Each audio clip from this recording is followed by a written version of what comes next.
I'm going to call the meeting to order at 6:30. Thank you, everybody, for coming.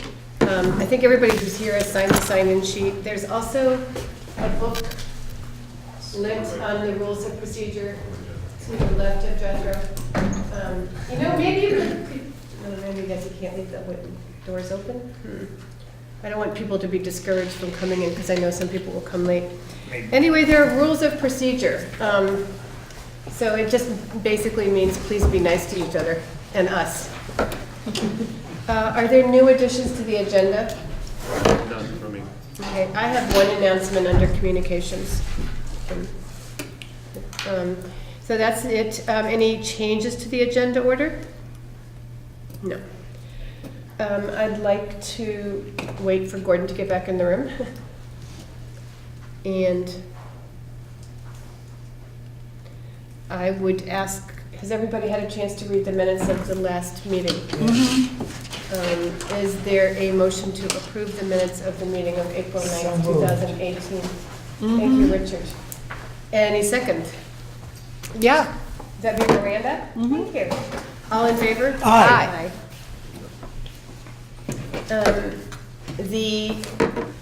So I'm just going to say quickly, if you come into the room in front of Gary Swindler, there's a sign-in sheet, which we'd ask everybody who comes in to please sign. And there's also an agenda. Highway update. I spoke to Dan this morning, and obviously, as everyone knows, last Monday they spent plowing, sanding, and salting. Since then, they've been spending all their time cleaning roads, grading down in Green River this week. They'll be soon moving up to some other roads, spreading gravel, and other general spring road maintenance is what Dan's update was. Any questions? Thank you. So the first, we have two major things on our agenda tonight. One is the Tactical Basin plan. And the second is to talk about the town office renovations. So we have Emily Davis from the Wyndham Regional Commission and Marie Caduto from the Vermont Department of Environmental Conservation to present the Tactical Basin plan to us. Thank you. You have the floor. Before you go for it. Okay, So before you go, can I just say that I thought I was going to be able to update, give a WRC update to the board, but I'm not on the agenda. So do you think you could give them, like, they don't know that the quack was officially instituted, and just give them a little background about what that is? And Sure. That'd be because they don't know about it yet. To like tee everything up. I'm excited about it. Okay, great. Hi everyone. I'm Emily Davis, a planner with the Wyndham Regional Commission. I'm here because, well, one part of the Natural Resources Committee of the Wyndham Regional Commission is to help provide, basically host and provide meeting structure for the Clean Water Advisory Committee, which was recently, that was in February.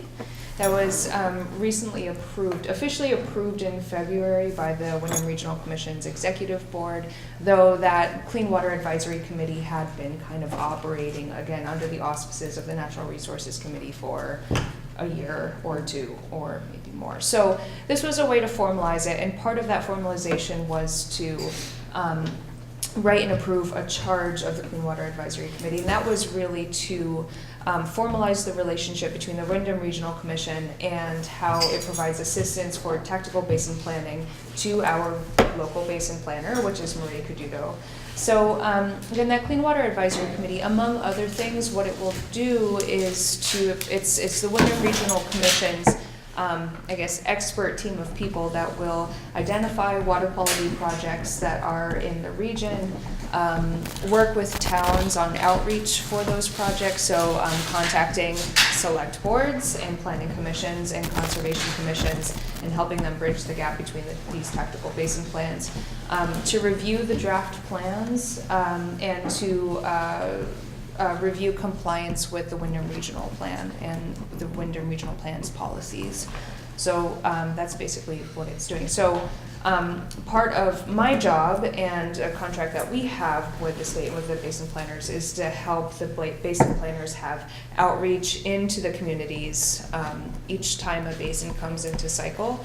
So that's what I'm doing here right now. I'm facilitating outreach. And is that a good tee up? Yeah, so maybe you can talk a little bit more about the plans themselves. And Gabby is the chair of that. Yes, thank you, sorry. Appreciate that. I'm Marie Levette Caduto. I'm what's called the watershed coordinator for this part of the state. I cover all the watersheds, basically from Killington Peak down to Massachusetts that run towards the Connecticut River, including obviously the Deerfield River and the Deerfield watershed. So what we do is make plans, and everyone loves state plans, I know. This is the last version of the Deerfield River Plan, which now also includes the Whetstone Brook, Broad Brook, all the small tributaries that run directly to the Connecticut River. So Newton Brook, Broad Brook, a couple of others in there, smaller ones. What a tactical basin plan is it's the guide for the Agency of Natural Resources for the next 5 years on what to do to improve water quality and aquatic habitat conditions. So what I do is take all the information that we have on our rivers, lakes, streams, ponds, kind of gather all that into one place and figure out what all that monitoring data is telling us. We monitor rivers, lakes, streams, and we do it for both water quality and in the chemical sense, what are the chemicals, the nutrients, all those things. We also look at the biology, so what are the bugs and the fish doing, because the bugs are the basis for the fish and whether or not they can support a fish community. So we have all this monitoring data, and we take data from wherever we can get it. We have our scientists out, and they rotate around the state about every 5 years gathering data. So they came here 2 summers ago to gather the data. They spent last year assessing it, figuring out what it means, what those, counting all those bugs actually tells us. And then I take it all and figure out what do we do. So I put together this document. This is the last hard copy I have of the 2014 plan. We do this on a 5-year rotating basis. And so I am just starting the process for what will be the 2019 plan. And it's a long-term process because there's lots of towns and organizations and everything else that we need to be out and about talking to and getting involved in this. And that's why I'm here to kind of let you know that this process is starting. And hopefully your folks will be involved in it to some degree. What happens is, as I said, I start kind of gathering the data and trying to get a preliminary sense of what this means for the individual brooks and what it means for the Green River and Broad Brook and all, and where can we go? I can't possibly know everything that's going on the Green River in Guilford. So I need your help and the community's help to tell me what are the local concerns? What do you know is going on your rivers and streams and lakes that we should be aware of? Are there problems that we can try to address? Are there really wonderful areas that you want protected? You want to make sure that it always remains really high quality water for your local swimming holes. Those are the kind of things that I can't be on every stream from Killington to Massachusetts. It's not going to happen. So I would love your help in providing this kind of information. The Water Quality Committee is going to be looking at the projects that we come up with and helping me prioritize them, but I need the projects from you. What needs to get done in Guilford? What are the things that you're concerned about? Are there areas that you know of where there's lots of erosion? Are there areas where this culvert is way too small and is causing flooding problems to the road crew over and over and over again? Those are the kind of things that I can't know, and you will. So if you can provide that kind of information through Emily, and she'll be gathering a lot of this information and doing, you know, a lot of these kind of meetings to bring that information into the Basin Plan so I can compile it all. What it ultimately leads to is an online database that we now have, which is called the Watershed Projects Database. And as these projects come in and they meet what the Tactical Basin Plan is for, they meet the goals of our Tactical Basin Plans, I will then enter them into the Watershed Projects Database. And the important key to that is those are the projects that the state's clean water money will address. If it's not in the Tactical Basin Plan, you might have a wonderful project that the town really needs, but if it doesn't get into this database, it's not going to get state funding. That's why I need you to tell me what needs to be in the database. And then we'll take it to the Clean Water Advisory Committee. We'll take, literally, ultimately we'll end up with hundreds of projects. And that committee will help prioritize what are the most important in the region, because we're dealing with the whole watershed, not just the town, all the towns in the watershed. So we need to look at all those different projects and try to figure out what is the most important as we start this process and go through those projects and try to, we need partners to do the projects.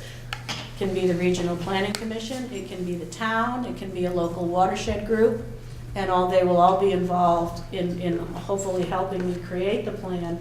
And then we find the right partner to put in an application for that project to get done and to get state funding. And that's how we get out and do these. And just so you know, this is the report from the 2017 Deerfield River Watershed Summary, which has just come out a couple of months ago.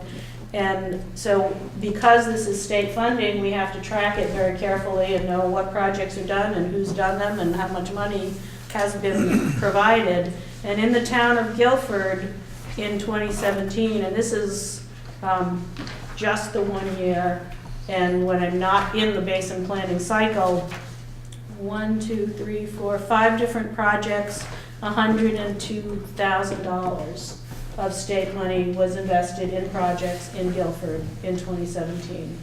So, you know, we're starting this, and again, we don't have a secure source of this money yet, as you've probably heard through the legislature, trying to get locked down where the money is coming from on a long-term basis. But just so that you know, we are already here. We are already working here and investing in projects in Guilford. So, you know, that's what's happening. I did look up some of the water quality data, and I have to tell you that water quality in Guilford is generally pretty darn good.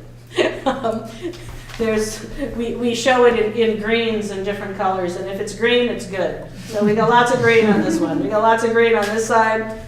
We got green on both sides of this paper. So we're doing good in Guilford, and those are a couple of sites on the Green River, on a tributary to the Green River, and on Broad Brook. So, you know, we do have a bunch of data and information on what's going on right here. And one of the things that I really think is important is to put some effort into making sure that when we have this excellent water quality, that it stays that way. That we let people know that the Green River should be the highest quality rating that we can give it, because that's what it is. And we want to keep it that way. And that doesn't imply that you can't work in the Green River or you can't develop on the Green River. It just means that we know it's good, we want it to stay good, and we need to take care of it. So those are the kinds of things that I would love to be having conversations with you about over the next couple of years. And I don't know if you want to add anything to that? Or Unless you have questions? Or Does your plan, so you identify the projects in the 5-year plan, and does your plan characterize the remediation that might be necessary? Yes. And how the remediation should be done? And then the amount of cost that there is? Do you go, just the plan, I haven't seen the plan. Yeah, so what we do is if you come to me and say, this, one of the projects we're doing right now. Probably the easiest one is the Harris property. So this was brought up, obviously it was a need, the house was collapsed on the property. What do you do about that?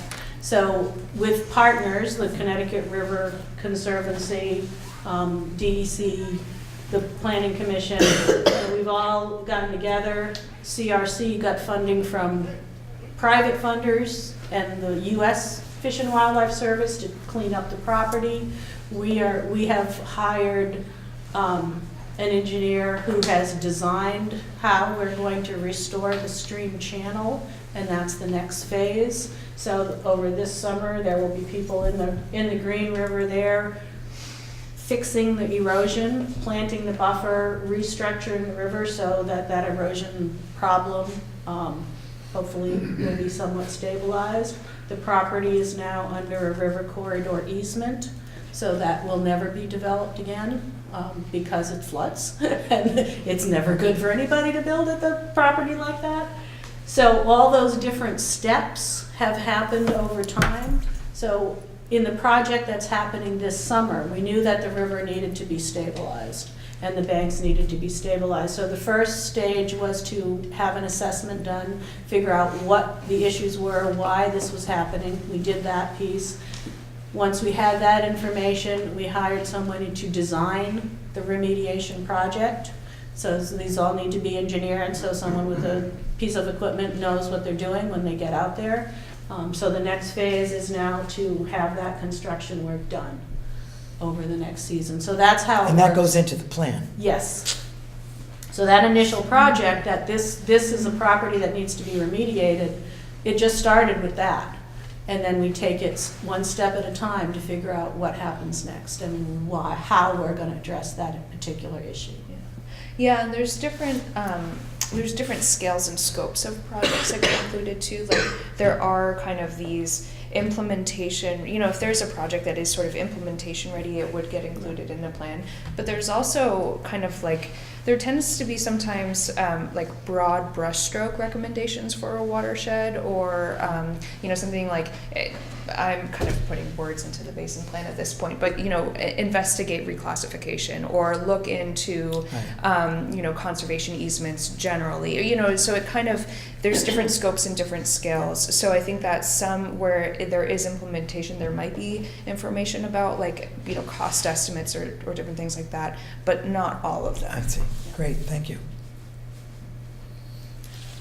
I know we have people from the Conservation Commission and the Planning Commission and others, so let me just start by saying, Jethro, you want to introduce yourself and ask your question first? My name is Jethro Eaton. I'm part of the Planning Commission. I guess I had a few different questions. One was like, how would people that I don't know, maybe people are more aware of this than I am, but I know there's like a few folks out on, say, the Green River that they go and clear out. I don't know if it's knotweed or something like that. There's a real issue with invasives down there.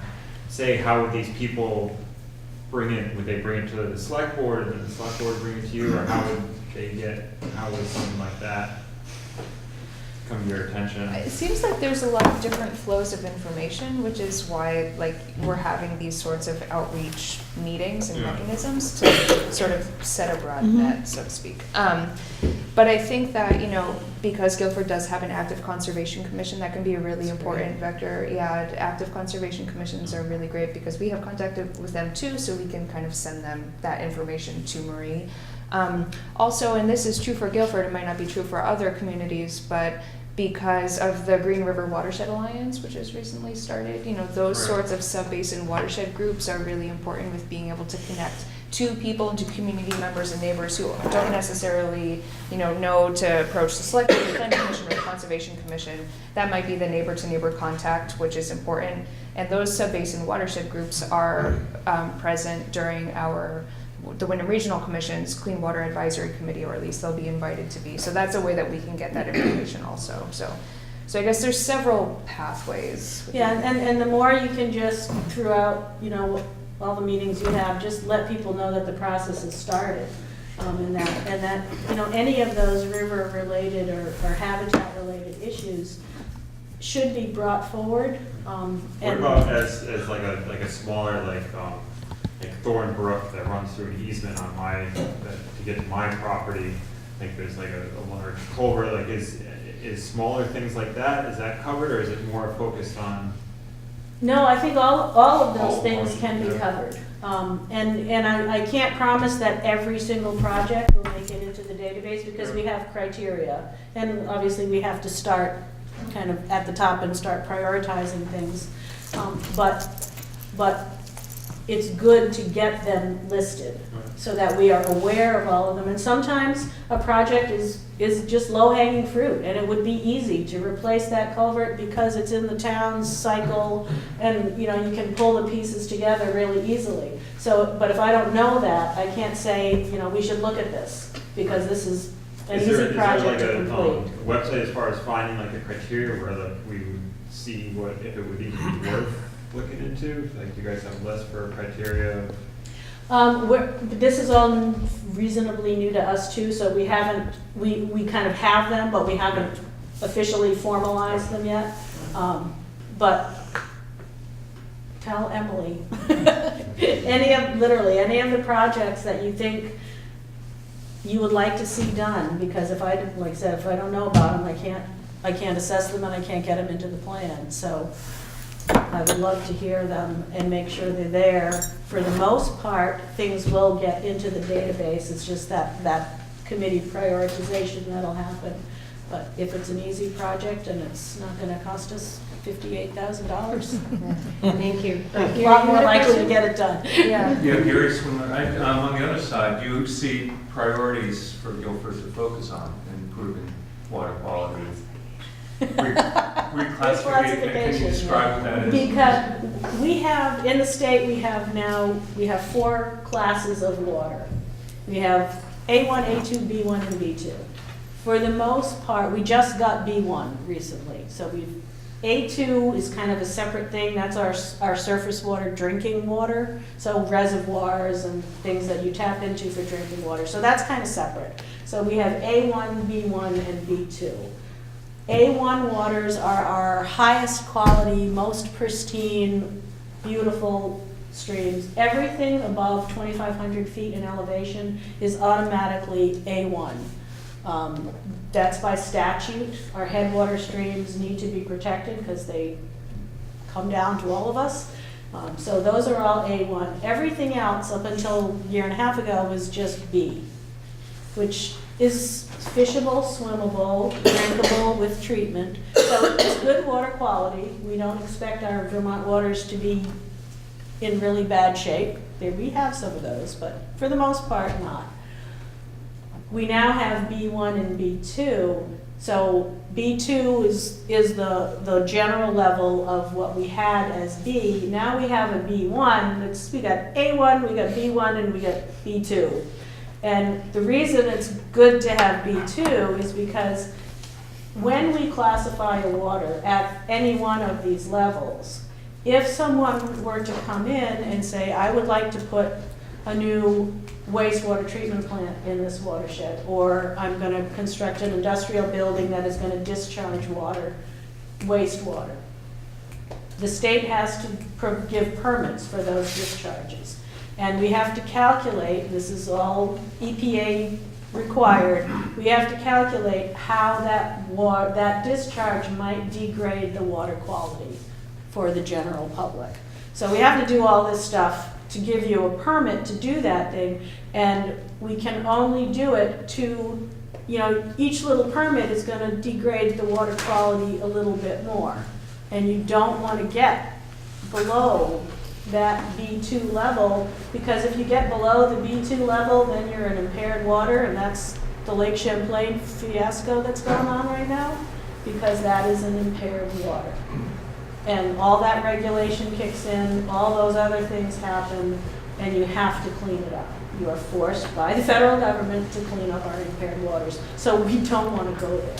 The more we can protect our waters and keep them in good shape and not let them be degraded. So if it's a B1, you cannot let it be degraded. So that's how we protect our watersheds and our water quality, by saying this is the water quality now, this is where it has to stay. And that's what reclassification is all about. And based on our numbers that you have there on the green, does that I get a have little the tighter? green in there as a potential A1. It's in really nice shape. The fish and the bugs, and that's what we base most of it on, and the chemistry is all excellent. So I guess as Act 64, comes down, Yeah, Guilford farmers, let's say, have Yeah. done a great job perhaps based on the Yeah, quality that we're absolutely. looking at. And I guess one of the concerns I certainly have is that some of the regulation that feeds down is kind of an automatic thing, and that people are feeling the brunt, even though we have, perhaps farmers where their drain water that's been properly, whatever fertilizer they are using is the proper fertilizer. How are we going to prevent them from not being constrained going forward? yeah, I mean, I have a lot of people coming up to me and just asking, with all these new regs coming down, I'm not going to be able to spread fertilizer anymore. Well, the fertilizer they're spreading, perhaps could be a really good organic material that is not harming them. the new state required agricultural practices, and all the regulations are statewide. I mean, the impetus has been cleaning up Lake Champlain, but we actually have the very same problem here as Lake Champlain does in the Connecticut River.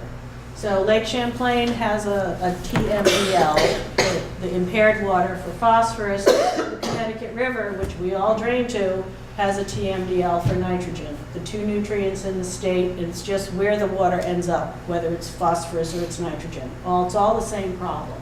Ours just happens to end up in Long Island Sound. So it's nitrogen and salt water, and it's phosphorus and fresh water. We have the same issue. We have the same TMDL requirements. This side of the state just isn't as far along as the Lake Champlain process is. So we have to do those things as well to reduce the nitrogen in the Connecticut River. So that's why all the regulations are statewide. They're not just for Lake Champlain.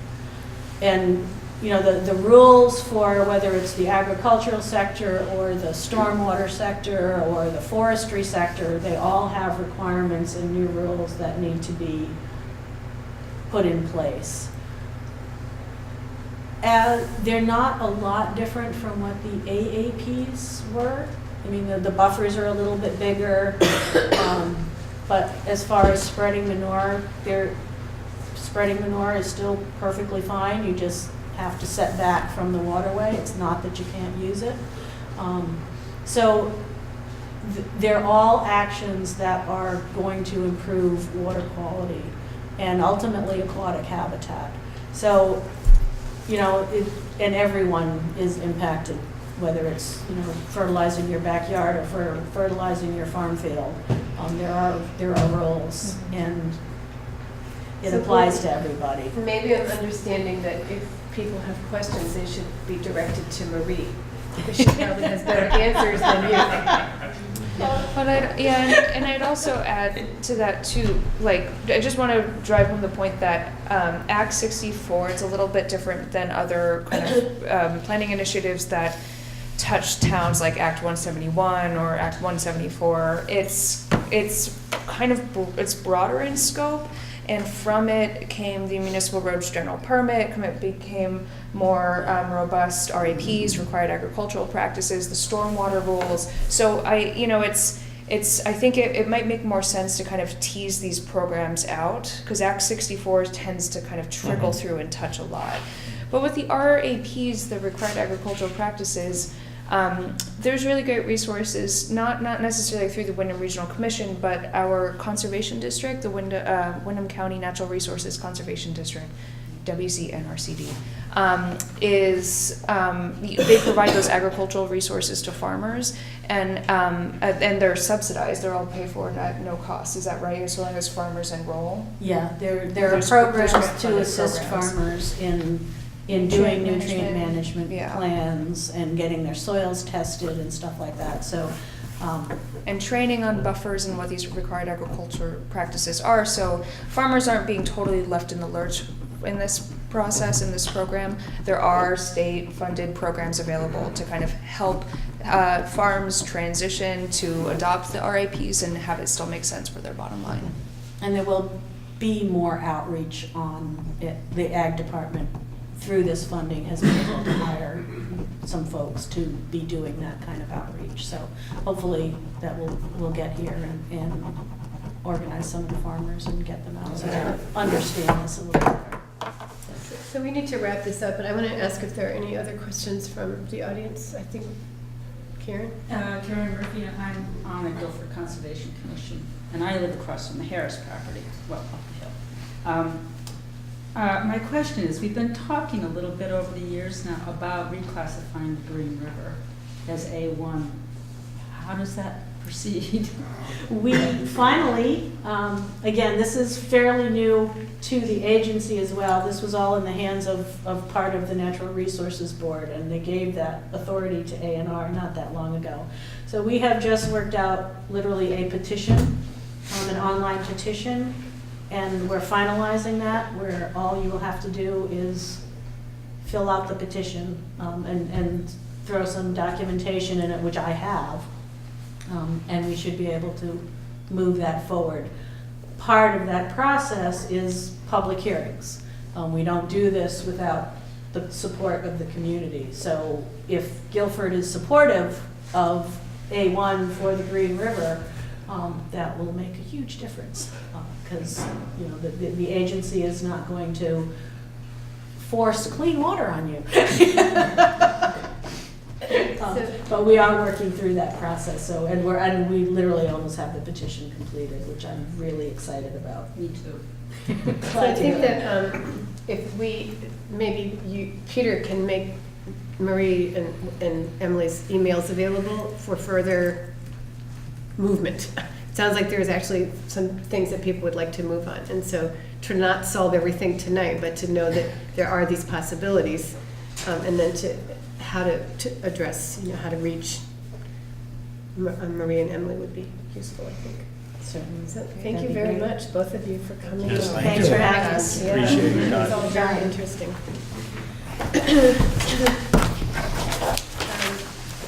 I'm going to invite Chip and John to take Marie and Joe, sorry, and Emily's place at the table up there. And the next item on the agenda is town office renovations.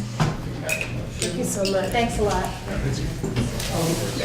We're going to start with slides. You're not, I'm, okay, I'm going to start, we'll see when it's appropriate to come up there. Oh, okay. What I was going to suggest, and I can move back and forth, is that if I'm describing the project with slides, it's better for me to do Right. it from back here. Yeah. But I can. And go then to back have to answer questions. I want to make a few remarks beforehand, so. Yes. Excuse me.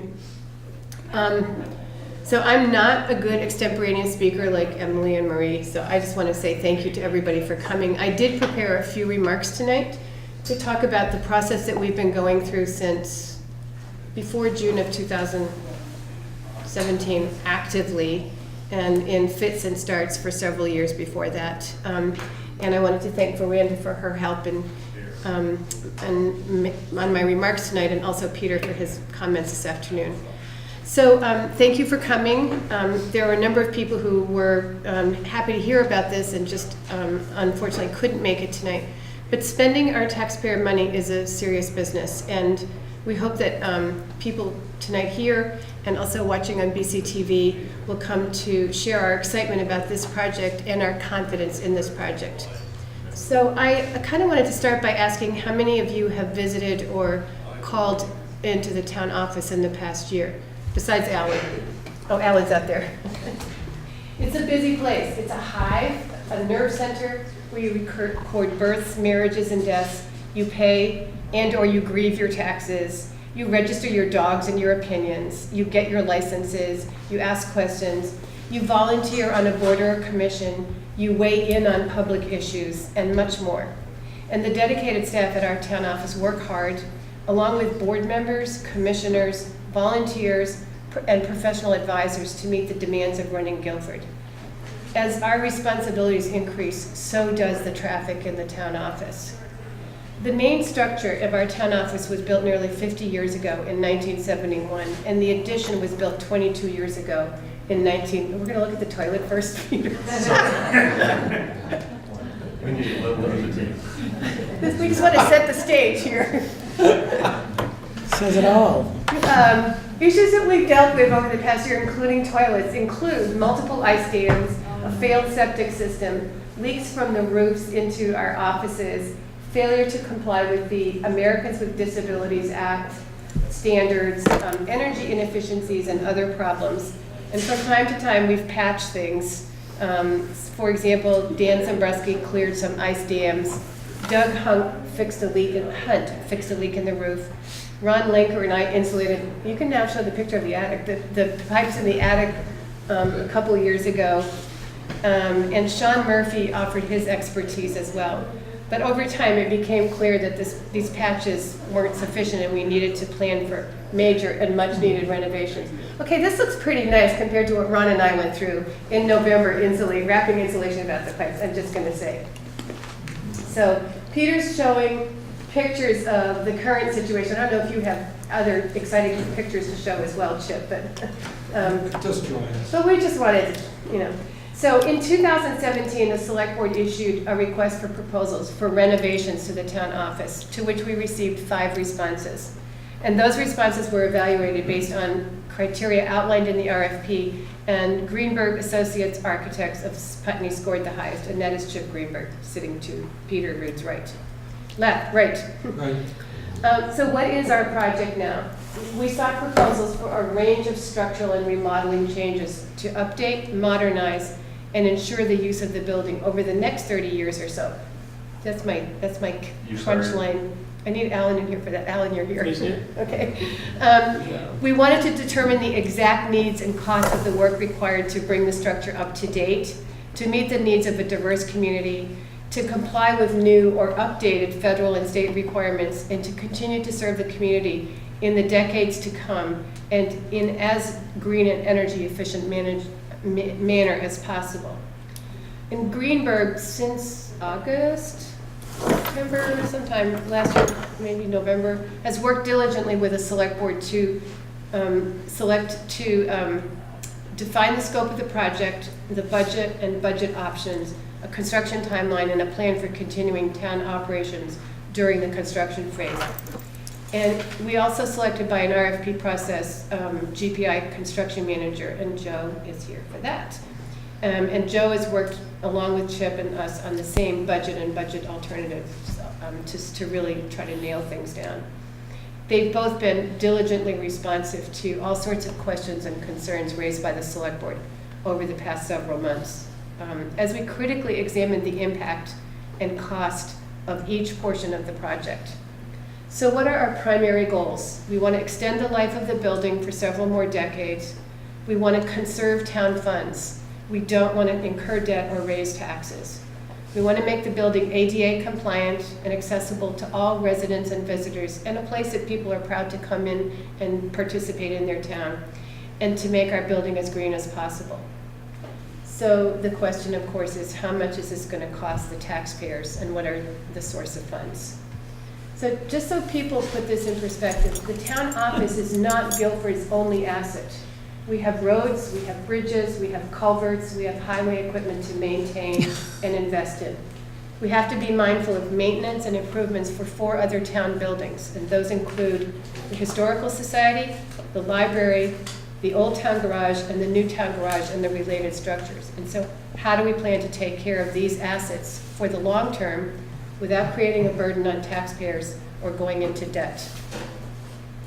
The first step was to execute a capital needs analysis, and through a long complicated study of all the buildings in town, except for the town office, which Chip and his group did.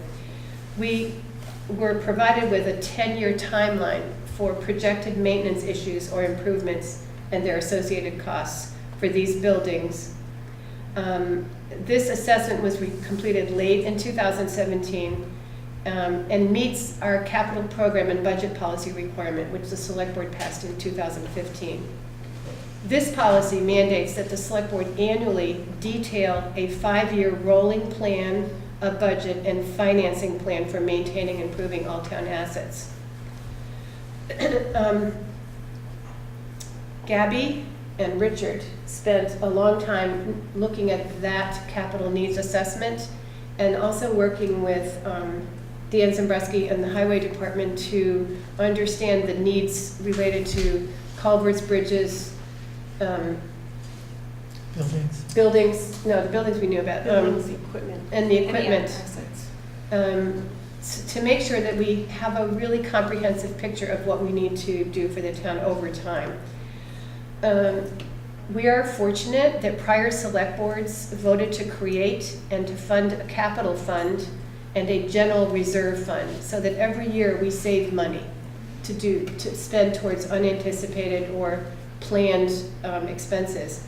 And we're also fortunate that residents vote to maintain these funds annually at town meeting. So we have matched up the sources of funds, all of our funds, the sources of what the money that we would have to spend on all these projects with the funds and our tax plans and things like that over the next year. And this is I'm just going to hold this up, a multi-page genius spreadsheet that will eventually pretty soon be on the town website. And it outlines all of these plans over 10 years, maybe a little bit longer. 5-year plan. 5-year, and then 10 years extension, a 5-year extension after that, and where the funds come from. And basically, this blue line is the source of funds, and the pink line is use of funds, and we're in positive all the way through. So I think we have a pretty high level of confidence that we can take care of things and also cover unanticipated expenses. And the projections that Gabby and Richard made, for the most part, use a pretty worst-case scenario so that we would take care of everything and we would have no grants. And that is not true of this town. We get an incredible amount of support from mostly the state, but other sources of funding. So I think we're coming into this project in a really good place. The Select Board has not voted on the final details of the project, but it looks like, the reason we have highway equipment up here is, it looks like, go back to that highway equipment, Peter, please. Sorry. This project will probably come in at a cost of roughly equivalent to 10 years worth of 2 pieces of highway equipment. But ours will last for a little bit longer than that, like 3 times as long. So does Joe Roughly get speaking. the excavator and I get the... You can negotiate with Alan, he's right behind you. So I'd like to turn this over to Chip and Joe for presentation of the plans and the potential costs. We'll then invite questions and comments from people, and then the Select Board will discuss and make final decisions this evening. So it's over to you, Chip. Thank you. Okay. I'll let you run that if you're All right. game. Sure. Can it be bigger so, Yep. yeah, I mean, you can get the border and stuff, I don't know. Oh, You can do that, can we just, Uh, if it were my computer, I'd go Apple Plus. Okay, just one. How's that? Yeah, yeah. So I want to thank you and all of you. It's an honor to be selected for this project. We have a very small team. I'll look at you all in a minute. Just talk to the slide for a second. We're a small architect office, You but... can come over here, Chip, and then you can see the slide and... Okay, I'll go back and And, forth. That's fine. We're we're a small architectural firm in Putney. We do many projects like this. I'll come sit with you. I'll hop up and down to my damn sausage. But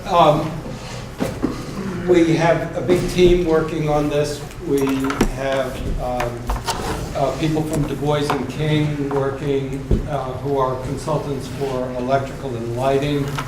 We have from Stevens and Associates, we have Rod Sanderson doing civil engineering and site design, and for JFP Consulting, we have John Penny and his team working on mechanical, and especially we have GPI as construction management that Joe represents and is president of, providing us with building consultation during the design process and estimating, trying to keep us on track during this design process, who will then take over the building of the project. I think it's great to come here and have you present all the problems, and we get to present the solutions. So that's, sometimes we have to do both, so I appreciate that. So I'm going to go back to my other seat and point out some of the pieces where there are changes, and I think what I'll do is just go through this fairly quickly, and then we can go back if you have questions. I know Peter's very adept at this, and we can go back and forth between the slides. So let me start with the entrance. We decided we had, and you see it dotted in here, an accessible entrance to both doors in the interest of reducing the cost, at least for now. We're focused on this main entrance over here. This is an accessible path that does not require a railing. It's not a ramp. It's a graded entry. It's a gentle rise that gets you into the front door. So one of the parts of the program was the architectural program, like our instructions, it's the recipe for what needs to happen here, is a lobby that was comfortable, where people could wait if the place they wanted to go, the people they want to speak to are busy, they can wait in a comfortable environment. Still, across the counter from the town clerk and whoever is playing receptionist at that moment. Also now they will have immediate access to this corner over here is the town administrator's office, who did not mind that people would just walk in on him. He thought that would be okay. There's also here access to a handicapped bathroom, and back down the hall is a new utility room where the mechanical system will be, and a new custodial office right there, not office, a custodial room for equipment, and we hope there'll be a custodial sink in there. That would be useful. I'll mention as I go along, you'll hear me talk about the things that are accessible. This is a public building. It needs to be accessible to the handicap. So starting with the ramp, the toilet room over here, any place the public will need to go needs to be accessible to the handicap. Another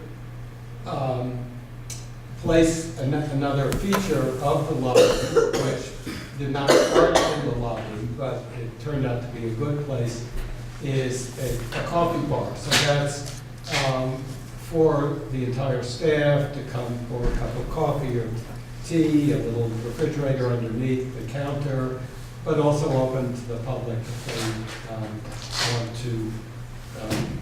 want a cup of coffee. We also focused on this entry because there's kind of for some people who are coming to the building for the first time or not sure where they're supposed to go, there's some confusion about entrances because there are two entrances that from the outside look about equally important.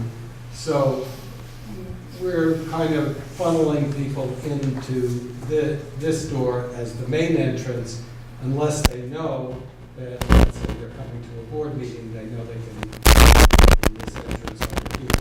But to the uninitiated, this would be the way to come in, speak to the town clerk and say, where is my meeting, where's the person I need to talk to. Several offices, well, let me just back up a second. Two main features about the layout of the building that we were asked to address. One was to improve circulation within the building, make it clear and easy to find the bathroom, to find the different offices, to not feel like you were interrupting one thing to go to another. So that was one thing. The other was to improve, in some cases, enlarge the offices, make them work as well as possible. So I'm just going to go around and address some of the things we've done. This is the lister's office. Its wall used to be right here. It's been enlarged, so there's enough room now for the workstations that the listers use for a place.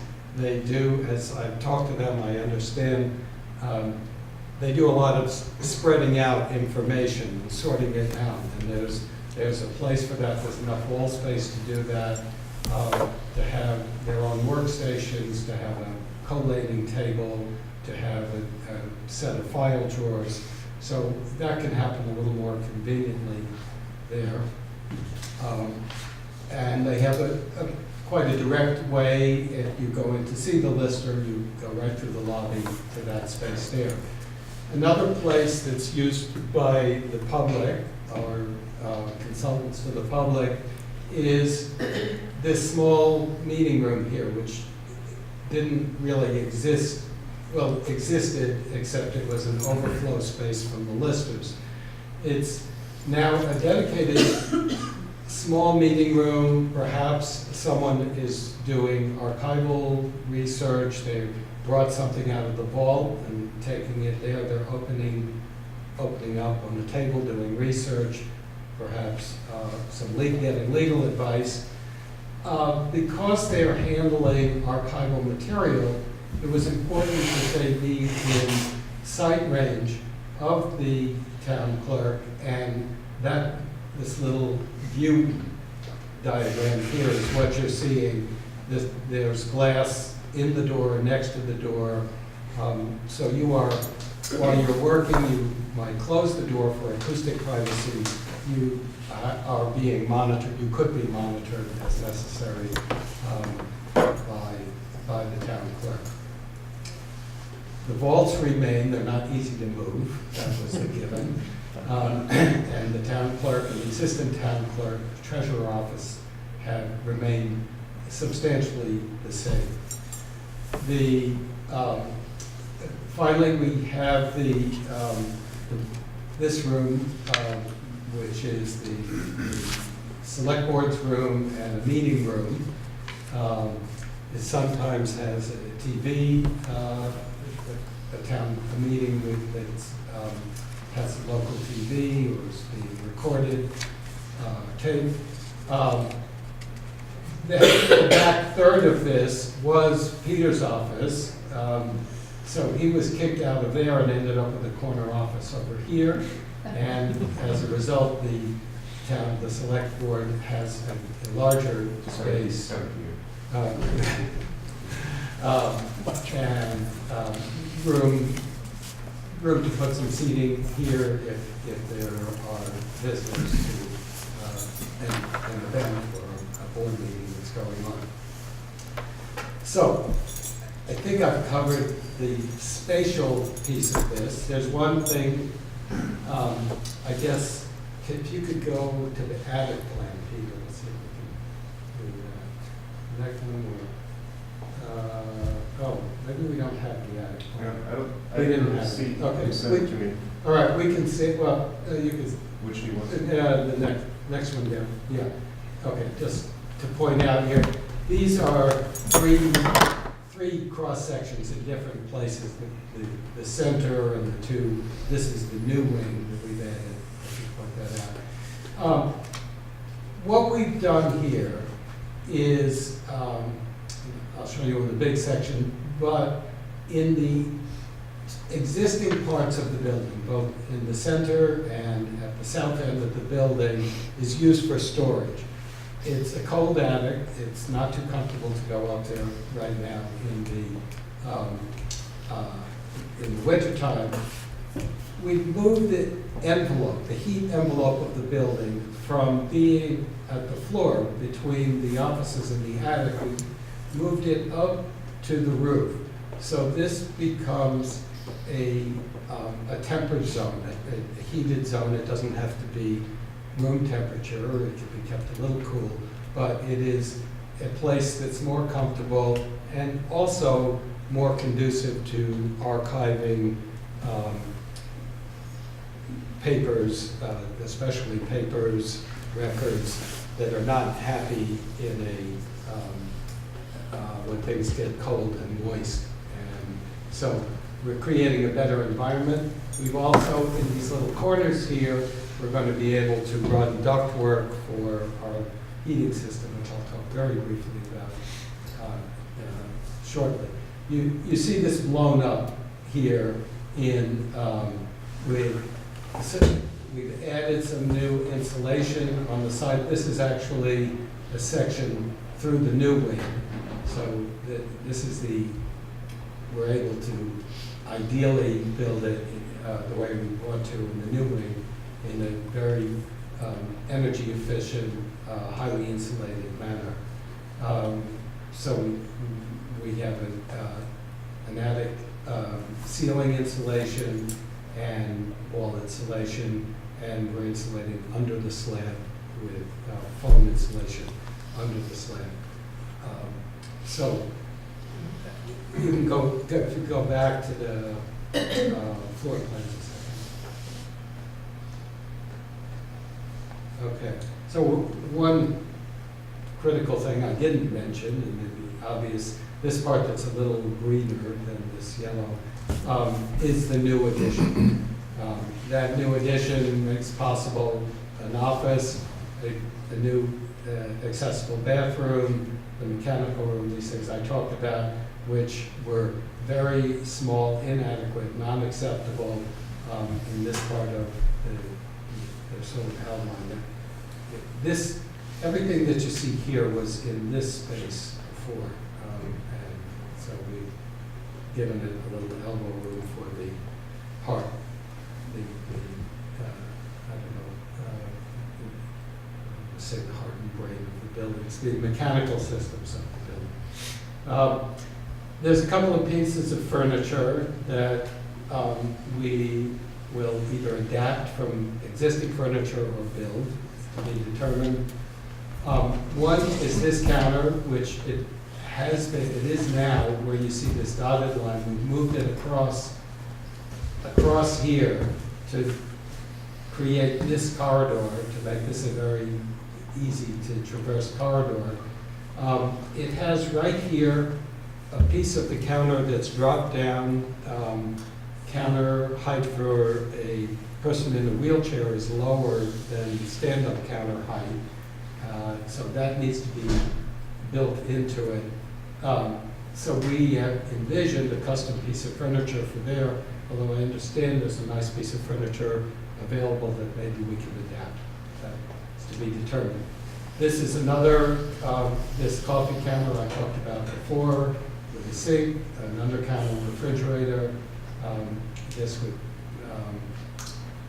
This would be a new piece of equipment, a new piece of furniture. And this is on the wish list. I don't know if it will really happen. But this is a counter with file drawers that will just fit all the card files that the lister's records are on. So whether it's a new piece or a found piece or a beg, borrowed or a stolen piece, that's what it is there. Those are the three pieces of new furnishings that we have. The other things, the desks are kind of concepts of ideal desks. They're not exactly that way right now. And tables, some of which are around here. I've talked some about the energy efficiency, the treatment of the roof, the treatment of the attic should eliminate the ice damming, the leaks coming through the building, and we also plan to put new roofing on the building, and we have a proposal for 3 different proposals for possible siding on the building, which the building committee is considering the costs and benefits of that. That hasn't been quite determined yet. Why don't we take a quick look at the elevations? Down. Oh, oops. Sorry. Okay, there we go. I might have to widen this. There you go. Okay, so this is the front elevation you see from the parking lot. This in here is the new addition right there. This will be and will be the main entrance. This is the entrance into the selectmen's room, and this is walking around behind the building. This is what you see. There's the addition. You don't see any change from this. That's from the south end. And this is the view from the north end, looking at the new addition. You see Peter's office has the big window, then the bathroom has the smaller one, and a tiny little window for the material, as it should be. This is, you're seeing the 2 entrances, the side of the 2 entrances there, and the rest of the building back here. I didn't mention in electric, we're putting all new LED lighting fixtures. We've just had a proposal for that, so we're evaluating that, but hopefully if they have the LED fixtures can be certified fixtures, they will qualify for a rebate from efficiency for Warrants and get something back from that. Likewise with the heating system, which will be heating, HVAC, heating, ventilation, and air conditioning, primarily heating and air conditioning. If we have equipment that meets certain certification levels, but costs a little more, you will get some rebate for efficiency Vermont to pay for that higher energy level. So those things have to be weighed. We're still in the process of doing that. And speaking of the cost of things, I think I'd like to turn this over to Joe if you want to.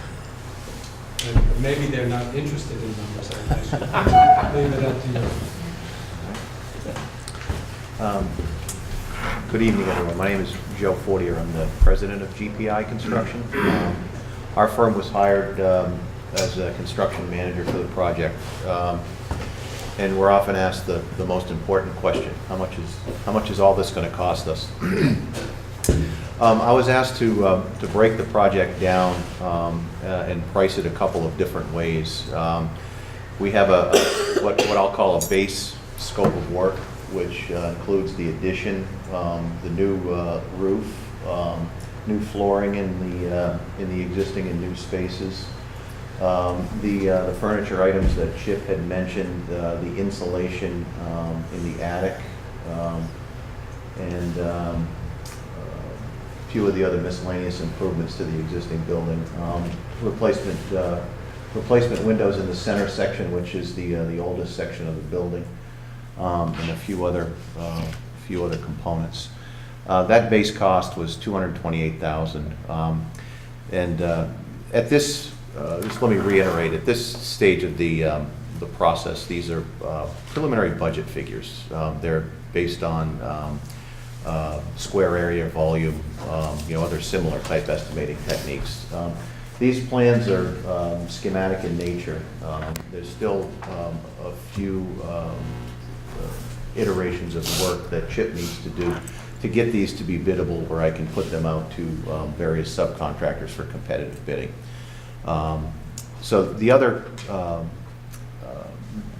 price requests that we had gotten were for a number of alternates. There was 9 in total. The first alternate was for what they're calling the center section of the building. And as part of the base scope of work in the center section here, I've already pointed. Yeah, or I could point from over there. Right in this, what I'm calling the center section of the town office right here. The original, the base scope of work had us removing the wall finishes on the interior of the walls here and here, and then providing additional insulation.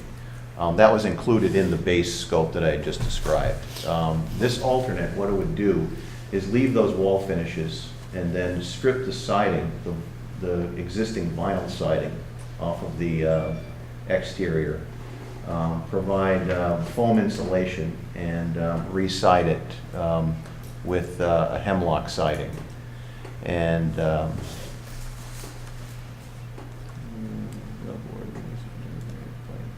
that wasn't a hemlock siding, that was an engineered wood siding. And that cost was $2,886. Again, that's a budget figure, not a hard number. The next alternate was exactly the same thing, removing the existing vinyl siding, adding insulation, and then insulating it with a hemlock siding. That was just a different siding material that would be added to the exterior, and that total was $3,677. Now, these figures would be added to the base scope of work of 228, and the idea was kind of like a menu where they could pick and choose what they wanted to do, what they didn't want to do. Excuse me. The next alternate, which is alternate 3, was the south section of the building, which is this section here. And that alternate was to remove all of the vinyl siding on the exterior of the building, right around through here. Install 2 inches thick polyisocyanate insulation. We'd have to rework the existing windows in here for the additional wall thickness, and then apply an engineered wood siding over that in lieu of the vinyl siding. That cost was $12,217. The next alternate that I was asked to price is essentially the same scope of work here, but instead of an engineered wood siding, we would install a hemlock siding. And I think the thought was with the hemlock siding, it's a more traditional look for the building. The next alternate that... Can I interrupt you? Sure, for a second? absolutely. One of the reasons we're treating the center and the south wing differently is because the center section is the oldest part. The south wing was added, and while the center section was built with 2x4 framing and only has 3.5 or 4 inches of insulation, which seemed entirely not acceptable, the south section was built with 2x6 walls and has 5.5 inches of insulation in it. So although it would be desirable to add insulation, it seemed less critical.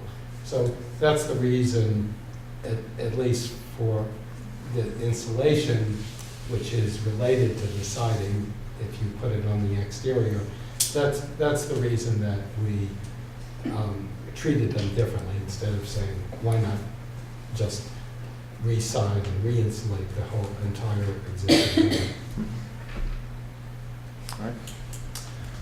The next item that I was asked to price up separately as an alternate was, I don't believe it's shown on this floor plan, but there's some storage closets that were going to be installed underneath the stairs up to the attic, basically just trying to reclaim some storage space. I think we decided, Yeah, and I think that was just decided to, forget it. yeah. Okay. The next alternate was a new HVAC system, and we, Chip had mentioned earlier, part of the team, the design team is John Penny Consulting, and he had designed a mini split heating and cooling system for the building. The pricing, he had obtained the pricing from his factory rep for basically a particular scope of heating and cooling system to service the building. And then I added the other, the other required items, the wiring, the cutting and patching, and other, other various things to that, to his figures, for a pricing of that alternate of $60,168. The next alternate was, do you have the site plan? Yep. I don't have one. Oh, up there? No, Yeah. Brandon didn't send me one, I'm sorry. Okay. There's a site plan that was sent to me, and I think Stevens and Associate had developed it with a few work areas that they had requested separate pricing on. One of them at the back of the building here, what I'm calling the back, apparently there's some grading issues. And actually, the last time I looked at it, it was under, I think, 2 feet of snow. But apparently, there's some grading issues behind the building where water isn't flowing freely around the side of the building and draining away. There was, so I had tried to account for what I thought would be, basically a small machine out back just doing some regrading with existing fill. Another part of that alternate was the existing sewer line comes out, and I think there's quite a lot of footage of sewer line over to your septic tank. Oh, you have it? What'd you say? I think it's underneath the addition. Yeah. Yeah, it would be underneath the addition, right? Yeah, this looks like about 65 feet of sewer line that they had called for being replaced from the building to the existing septic tank. And then apparently you have a drilled well where the casing is below grade. So we were looking at basically at exposing that well and then raising the casing above grade. That alternate was about $13,000. The next alternate I was asked to price up was the front ADA sidewalk entrance that Chip had mentioned earlier. In my original pricing, it included access to both doors here. And then through discussions back and forth between myself, Chip, and Peter, it was looked like the scope had been reduced to just this main entrance. The price for the entire, the budget for the entire scope was about $13,108. And then the last alternate that I was asked to look at was a shim and overlay of your parking lot, and that was $20,580. So adding all of the, basically all of these alternates put us at a project budget of about $353,000. Wouldn't it be cheaper to tear that down and build a new one? Really? For $350,000? Well, A number of these are site-related, so, That's high. yeah. That's astronomical. You put up a nice house for $350,000, and we're talking an office. I think, Alan, basically, the base costs are 228,000.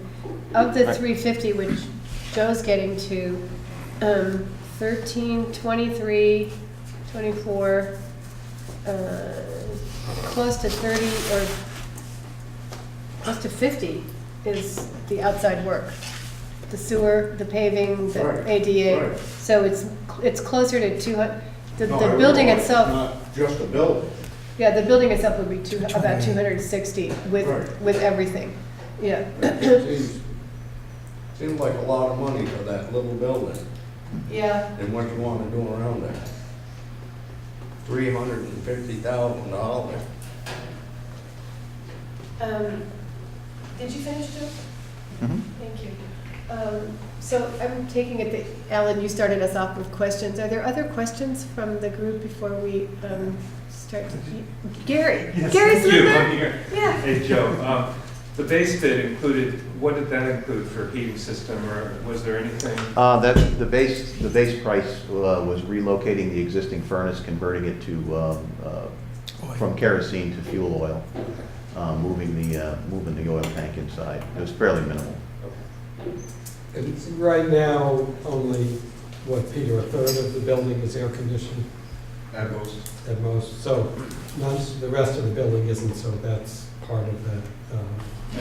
Now, when you get done with the whole building, be wheelchair accessible, Yes. the whole thing. The whole building. You can go from that entrance, Alan, through the building to the All far right, end, all the way over. Okay. But is it, only one accessible entrance, ADA? It depends on, I guess it depends on what the select board chooses for So various is- options. Is that legal? Yes, Yes, Yeah. it is. So if there's So one, there's no emergency exit you would that's need, ADA? you would need some assistance at the second Yeah. entrance. So- Now, if we did this at a later time, put this other side, the right-hand side of the walkway, then you would have two accessible entrances to the building. one minute, Gary. So just so that, to clarify Joe's numbers, the half in gray is $5,906, and the whole thing would be $13,108 to do both entrances at the same time. I Gary. just had just in terms of the existing state of the building, condition of the building, I mean, I don't know if you have ballpark figures, but there's certain deferred maintenance things. I know the roofing has problems, there's certain issues, there's a I don't know, I hear rumor that it's amazing how little the town pays for energy bills on that building. It sounds pretty like you must be wearing parkas inside all winter long. And there's some problems with the vinyl siding damage. I don't know. I'm just curious, like what, any key big components that are actually need to be fixed anyway, to help kind of give some context to what the town may end up owning. Well, let me answer a piece of that. The roofing has a lifetime, and it's getting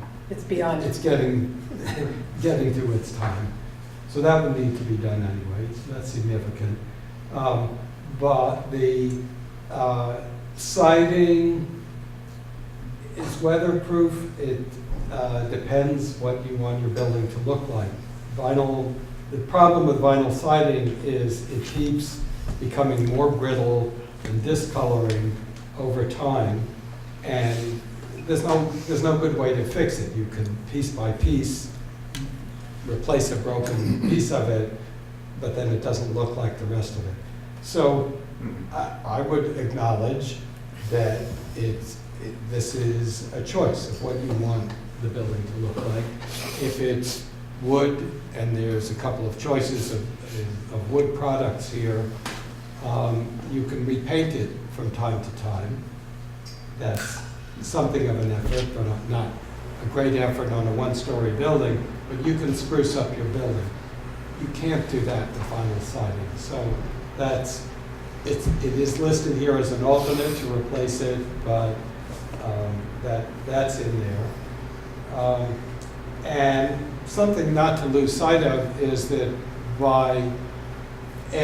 with the addition and with the making the attic into a livable zone, you are adding maybe 50% to the area of this building. That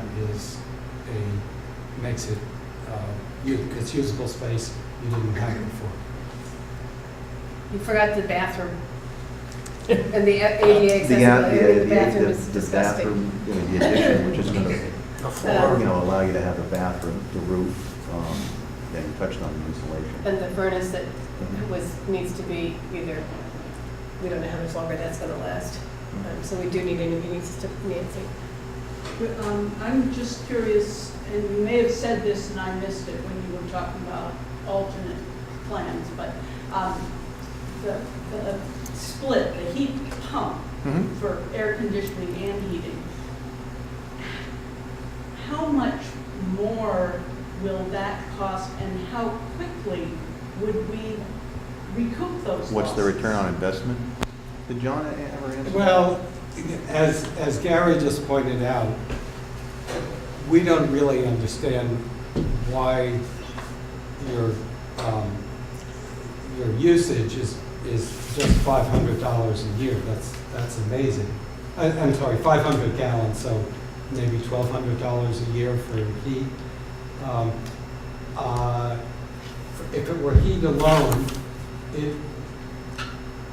I guess, as a conscientious citizen, I might say we can live with that there's no reason to change that. Air conditioning is a comfort issue, and that's really up to the town and up to the select board to decide. Did you have anything to add to that? No, I think the question was, what's the return on investment for that type of a system? And I don't know if that was the engineer had been asked that question, and I don't recall where that stands. Peter, can you speak to, do you remember what?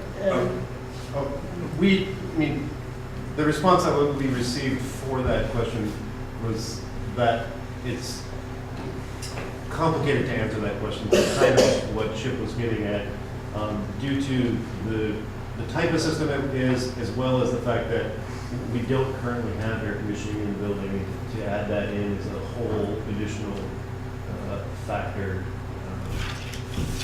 So we didn't get a specific answer on it.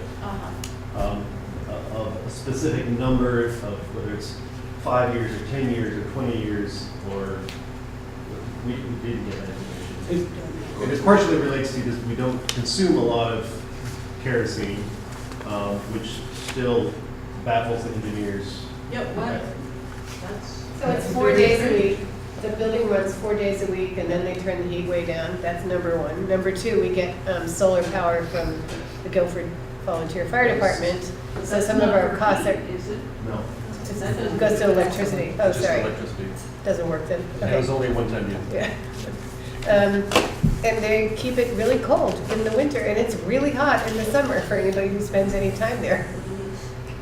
The point that John Penny made to me in sum was your heating bills may not change, but you are heating and air conditioning a building that's maybe 50% bigger with the addition and with the attic space.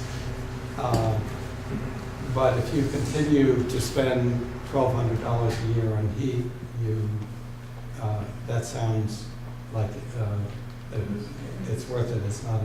It's a reasonable investment to have your costs stay the same. So the only other additional thing that the engineer told me is, I had a phone conversation with him last week, and he did say that with the addition and with adding in air conditioning, despite those two things, we would still save approximately $350 a year over what we're paying right now.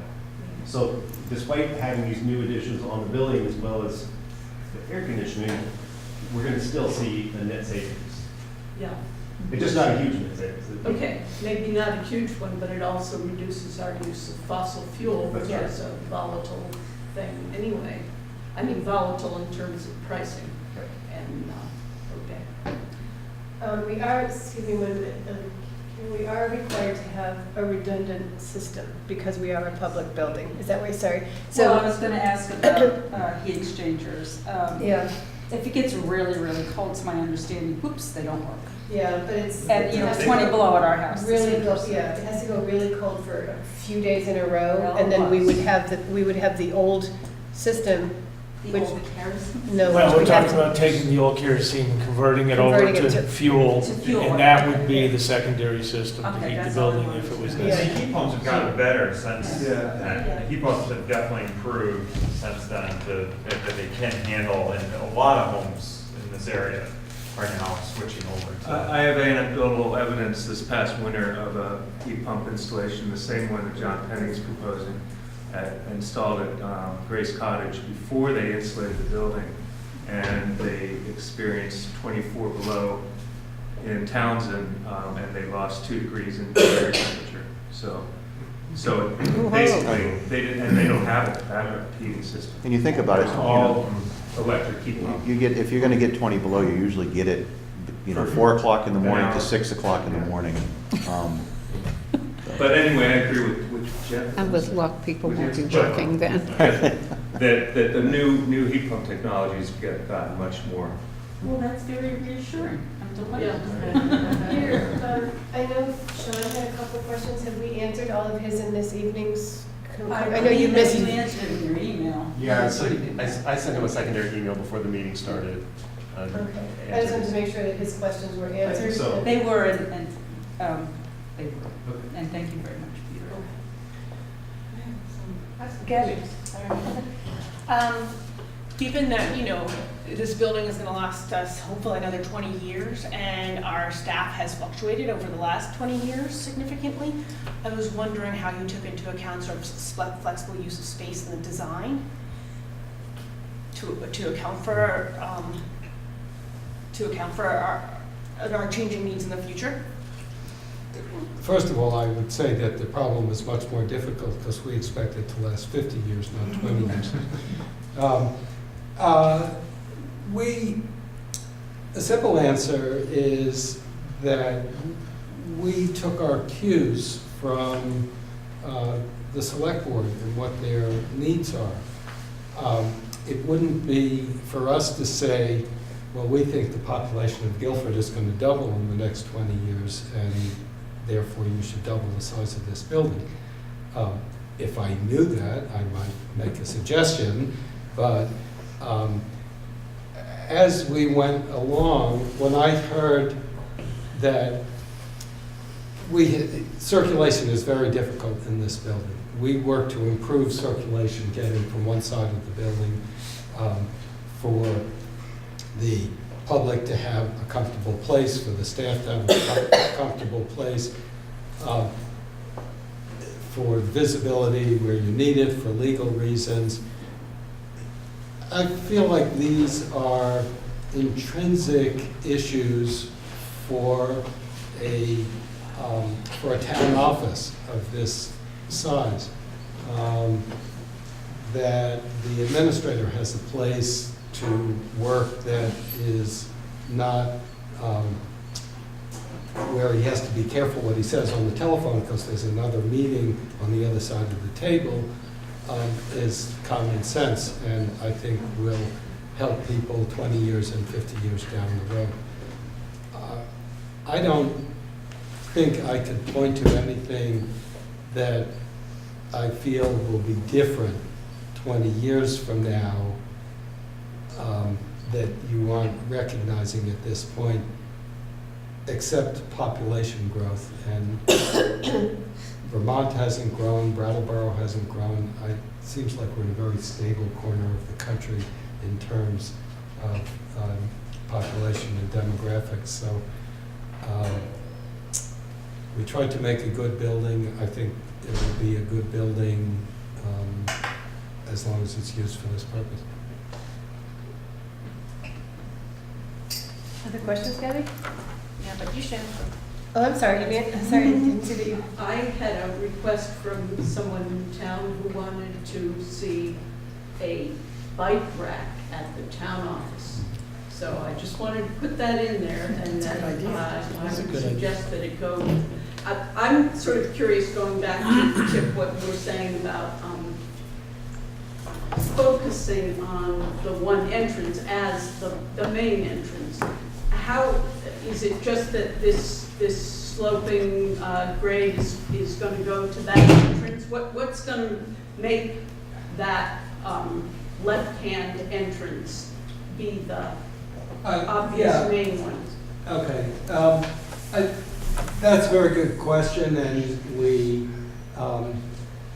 there's a, what they tell you in architecture school is you should be able to tell where the entrance is from looking at the building, not from the signs that you place after it's already built. I do think that having this pathway that begins down here is going to tell people that this is the important entrance. Right. It's hard to that- see what that actually looks like from Right, a well, drawing like it will this. have a couple of railings. Okay. Well, that will help. Some iron railings. It'll be, coming off an asphalt surface onto a concrete ramp. And this isn't up to me, maybe you'll paint the door red, I don't know. There may be things that we can do to brighten it. And we also don't want to make this look like a back door. No.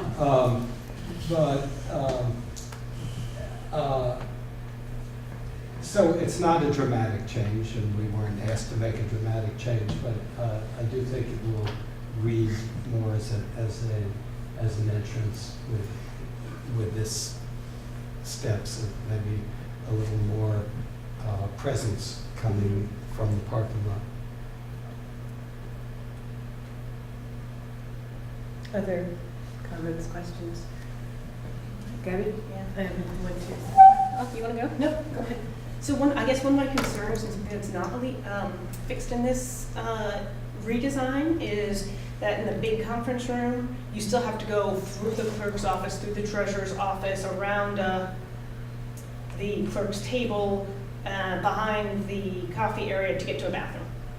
And that's really, it is a room that's used during the day when people are working or during work hours.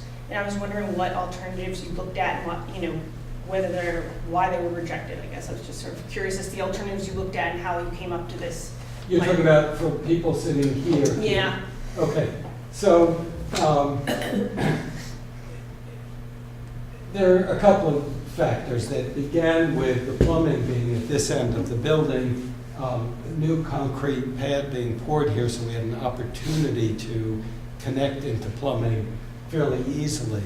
That was just going to be a natural course of things. So this was the place to put it. Early on, we said, do you want 2 bathrooms, one for staff and one for the public? And the answer was no, we don't need it, it's a small building. If you look at this distance, to go here, we've straightened this out a little bit, and you're going through it's not exactly a staff area, but there is kind of an unspoken, readable staff corridor from here, staying on this side, staying behind the counter, going into here. Those distances are, I think I can safely say, less than most people in most places of work need to travel to go to the bathroom. I don't think they don't seem like a long distance to me. I think also you'd rather have the staff making this trip to get to a bathroom here than having the public making this trip through all these offices to get to a bathroom on this side. So there wasn't really, space is tight, it's a narrow building. There wasn't a core in the middle that you could put it that wasn't going to obstruct things. So when we weighed all that, it seemed that was the best place. Danny?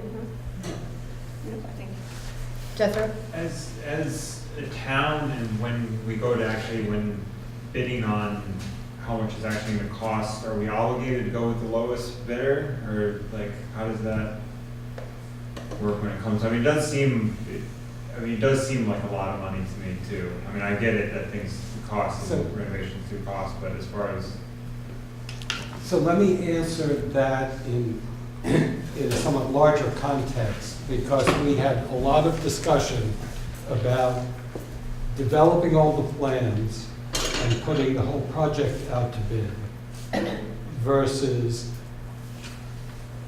engaging a construction manager at the beginning through a process that's partially bid, because the construction management fee that GPI proposed was an amount, but it's really a small amount. It's a small percentage of the total construction costs.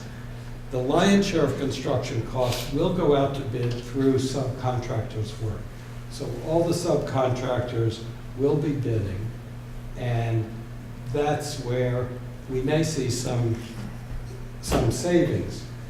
What we hope happens here, and this is my view of it, and Joe, maybe you can elaborate on it, but we like to think that in as much as we've included everything in our description of the project, these prices won't go up. They are real prices that either from past projects or from talking with specific tradespeople, and you're not digging hard at this level to find the lowest price. You're taking what seems like a good price. And then we have the opportunity, when it does go out to bid in the subcontractors, that it will get more competitive.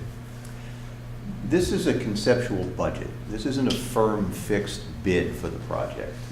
As I said earlier, at this stage of the game, and the way that we're working to deliver this project, it's being delivered via the construction management approach, where we're hired.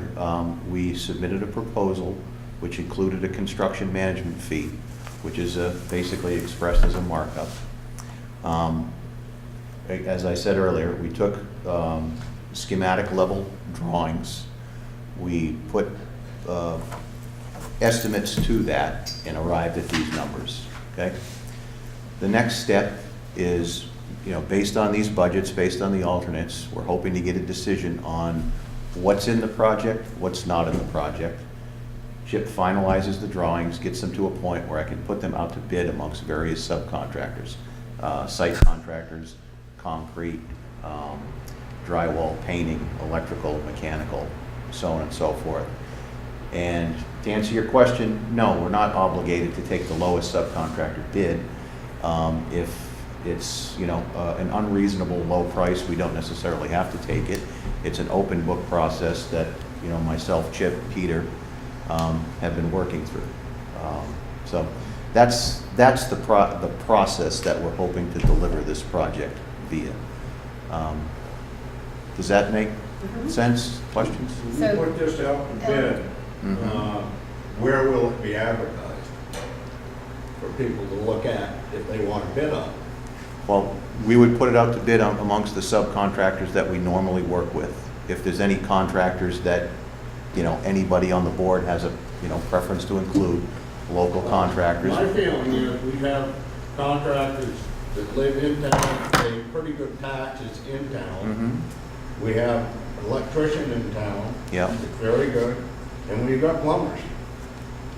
And Okay. the way I feel, they should be able to come in and maybe get some of their tax money back. And I think when you hire a local man, you're gonna get a little more bang for your buck. I think that's. Really? I think that in most of our requests for proposals that come from the select board, we do say that we would like to work with local people, and we can certainly ask them to locate the same sources, to make it, we can put it on our website. We can put it on the website, we can take out a public notice. Yeah. If you have a list of people that you want to include, please send it to me. We have I'd be actually happy a to list on the include it. website. Yeah, that's a good point, Alan. I think what I'd like to say, just sort of in general, is that we've been living with this project since we first looked at replacing the roof for somewhere between $2012 and $75,000 in 2015. I mean, that was the range of quotes that we got in 2015.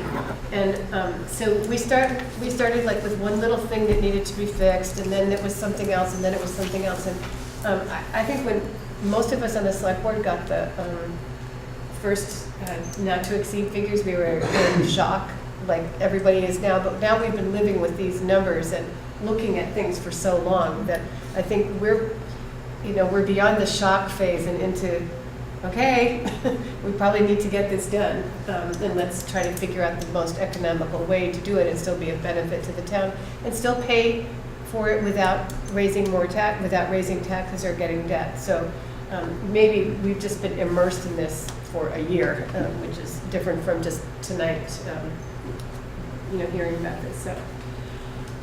Is this something you have a town-wide vote on? No. Why? Because this is within the mandate of the select board. I mean, I just a comment, if you can do this without raising taxes and without incurring debt, go for it. I find it really impressed to see that happen. We worked really hard to make sure we could do that. Cool. Sorry, Jethro. Dana, did you want to say something? We have somebody here who's. Go ahead, Jeff. I mean, I was just gonna say that, I mean, this, as far as, what we did vote on in the town meeting with an article of like, progressing in a way of having more energy efficient buildings as far as the town goes, I mean, I think this could be a good example. And I mean, I don't know if there's any potential for solar, but I mean, even not even solar, I mean, I think just doing these renovations will probably, will make it incredibly more efficient. And I think it's something that the town is very, we voted on it as a town, it's something that we're very concerned about, and we want to make sure.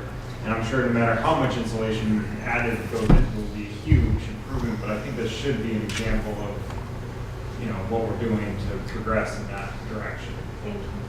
Dana? I'm just curious, two questions, A and B. What is the current square footage for the current building, and what will be added on? What will it be once this is done? Do I have that in convenient place? The existing first floor area is 2,025 square feet. The addition on the end of the building is 312 square feet. So that comes out to 2337. The attic area, which we count because it's now becoming a heated area, a conditioned area, itself is 923 square feet within the knee walls, the part you could walk around and use. So the total building area with the total first floor area and the attic space is 3,260 square feet. From my perspective, I think a lot of due diligence has been done. And I'm relatively new in town, loving it. And the one, I've been into town hall to pay taxes and to have meetings. And I think this renovation, to take care of our town employees, but also our basically voluntary board, probably needs to happen and is good for us over the next 30 years. I won't be here for that long, but there will probably be many people that will benefit from what we're thinking about doing. No, I'm not going to be here that long. You might be, but I'm not. So I thank you very much for your work. I know it sounds like a lot of money, but over time, I think it probably is a very good investment. What did you figure out? 260 divided by 30 years is. Yeah, that's why I wanted to do that. Sorry, thank you, David. I'm just curious, I don't mean this is great, I'm really happy to see this, and I'm just still stuck on this, no raising of taxes, no incurring debt, so, know, it sounds like, go for it, you guys. I mean, it's your building. If you, what, are you getting grant money, donations? Gabby, do you want to speak to that? It sounds like to me, just to clarify, is the townspeople of Guilford are going to have a lot of benefit without incurring debt. That's right. Yeah. So, Well done. Thank you. yeah, that's great. Most of it's coming from Efficiency Vermont. Thanks, Gary. Yeah. So I think maybe this could be the last comment, because we do need to deliberate among ourselves too. So, Nancy? So I just wanted to thank you as well, and also I totally agree with Alan that the Guilford contractors who are subcontractors should know about this project, because there are so many great people in this town who do all this kind of work. Nancy, we had discussed that thoroughly Okay, at so previous you've done meetings. that. Yeah. And I'd like to add something to that, and that is, if we get a local contractor with a good reputation, even if it is a little bit higher than the lowest contractor that Joe or anybody has found up to that point, it will be up to the select board to make a decision that, yeah, we'll, pay an extra $500 because this is a local guy and he does great work, or she does great work. So you will have that if those people make themselves known. But we'll make them known. You will, the owner ultimately has the veto power to say, thank you very much, but we like this guy, we want him to do the job. I had a quick harebrained question based on what Alan Belleville was saying, which is what kind of building do you get from scratch for, let's say, what do you say, Alan, $250,000? These days, what kind of building do you get from scratch that, if you... Building for $250,000. No, I was just curious because these people build buildings. Well, stop and see your neighbor, Thomas Henry. Uh-huh. And the numbers, He'll show you. the numbers we hear now are $250 a square foot, so you could get 1,000 square foot building for that. Well, this is 2,337 square feet, not including the attic. With minimal site work for that. With site work, yeah. Okay, I forgot, I have one other comment to make, which is that I want to give Ian Keel from BCTV and Brattleboro, Vermont credit for the comparison of the office renovations to the town highway equipment, because he is very graphic. If you buy a truck and a backhoe, you basically have bought 30 years worth of a town office. But I'm from Brattleboro. This is Ian Keel, BCTV camera. I'm not technically supposed to talk at these. I did want to make one mention. I'm on the Development Review Board in Brattleboro, and it's come up a lot in terms of these site plans. And I would highly recommend your architect or the fellow from GPI, LED lighting, to really think about doing it at 2700K color temperature. It's a much warmer, soft. I agree. Okay. Totally, we've discussed that. Thank you. Okay. It's a concern you get that cold blue light, and it's not a pleasant light at all. So Let's move on. I brought that up at the DRB many times. Shouldn't you have to spin the camera around yourself? So I think it is. Gary, thank you. No. I think it is the select board's job now to identify the alternatives for Joe to go out to bid on. If does anybody have any other suggestions for the next steps here? I mean, I guess if you're telling to go out to bid, then we're saying yes, we need to vote yes on the project. And then what is that project? Mm-hmm. I guess my opinion would be if we could put this on BCTV and have this up for everyone to see, because this is the only, I'm sorry, put what on BCTV? Wait until this is aired, so that people can comment who weren't able to get here tonight. So I mean, it's up, I don't care. I mean, Yeah. I would feel more comfortable with that since this is the only formal presentation. We haven't had a public forum that we've had to really have the architect and the construction manager here and present the plans.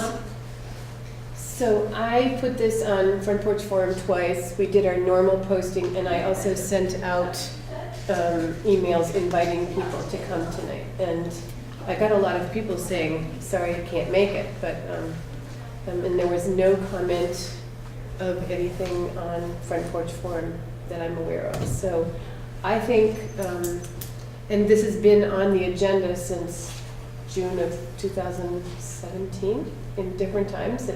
So I think that people who cared are here or have, or like Sean sent an email and asked questions. I don't know if the rest of the select board shares my feelings, but I think we, if we want to go ahead with getting quotes and stuff like that, we need to get to a vote on Let me the ask you a project. question. To Chip and Joe, if we had our next select board meeting 2 weeks from today, 3 weeks from today. 3 weeks Yeah. from today, thank you. It'll be May. 14th. What does that do to your timeline? I guess what is the timeline? I haven't really heard any Well, discussion about what the timeline is. There isn't one, but I think choosing, we've certainly, hired an architect to work on our behalf. We've got a construction manager working on our behalf. So I guess what I'm throwing out is that you're waiting for the select board in the town of Guilford to make a decision to move forward. And we don't have a timeline, as far as I know. We had originally discussed hopefully starting the renovations sometime in early June, early to mid-June. That's right, so it's the summer. So I guess, is there any, if that's your hope, once we make a decision to move forward, and then So getting we did bids present out. so we did know about the June, the wish, Right, the hope right. to start in June. Right. And if we wait until May Well, that's what I'm asking. 14th or whatever it is to say, please go out to bid, it's not going to start in June, right? Yeah. We'll be lucky if it gets done this year. You need some time to. That's why That's my question. Like, where schematics, where are we with the construction drawings? What's our timing? Yeah. Okay, so the first big threshold that we need to worry about, I don't know if it's the first, a big threshold we need to worry about is sending drawings which are sort of 90% complete to Division of Fire Safety, which is what used to be called Labor and Industry, and gives us our building permit. They have a 30-day window that they're pretty good at and don't usually come out ahead and don't usually come out behind. They stick very closely to that, to review and approve drawings. We actually like to meet with them a couple of weeks ahead of time. It's not critical, but we'd like to give them a chance to point out anything they see which they think is not, maybe you should rethink your entrances, you have a problem. We don't usually have problems with them. So there's a month before we're going to get an approval that says go ahead and break ground. I would say we could probably have drawings ready in 2 to 3 weeks to send to them. So you're probably looking at 6, 7, 8 weeks. If you said right now, here are all the things we want in, here are the things we don't want in, we need a few weeks to make those decisions on paper, and then those 4 weeks that the Division of Fire Safety has it. So I don't know how that meshes with so we're talking about end of April, we're talking about mid to late June. Does that work for you? Sounds like it's going to have to. So you'd rather see it sooner? Well, that's the way we had to build the company's schedule around a little sooner, but not to get off track, but I think the submission to the DFS can be done. Sorry, what's DFS? The Division of Fire Safety. Oh, okay. In lieu of decisions on most of these alternates. I mean, you know you're gonna put an addition on the building, you know you're gonna, pre-work the entrance to make the building accessible. Whether the DFS doesn't care what you're gonna do for siding. They don't care what you're gonna do for other things, relative to some of these alternates. So I'm wondering if we can get that permit in a little bit sooner. Yeah, if we get Right. if we get If we get a decisions decision. on some of these things. We expect to have lighting and alarm system plans from our electrical consultant within a week.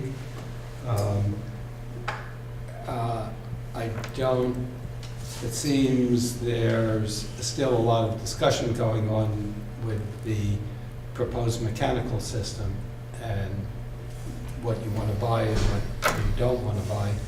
But that, as Joe said, that's not a high priority for Division of Fire Safety. They're looking for, as their name sounds like, life safety issues. They want to make sure your alarm's in place. They want to make sure your exiting is as required. They are also monitoring the ADA requirements. So they will pick that up if we aren't fully ADA.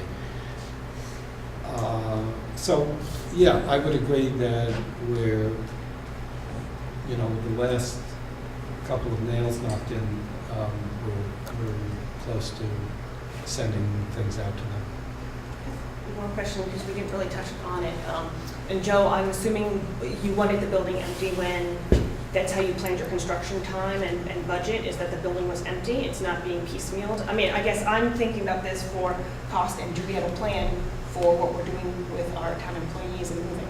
I think we actually decided that the construction could work around Right. staff. Okay. Yeah, we were gonna do it, we had planned to do it occupied. Yeah. Okay.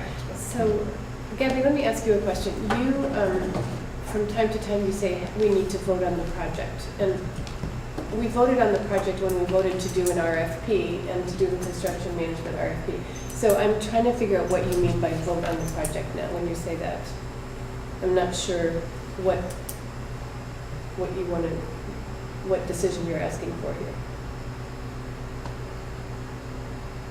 We voted to go out to an RFP. We didn't vote for this, to spend this money. Yeah. Not really, But so it would seem to me that the next vote would be to say, these are the options we want.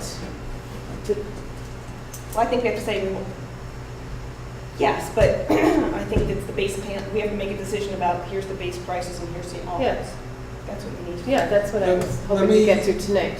Let me point out to you that you have one more opportunity for a vote, regardless of what this vote is.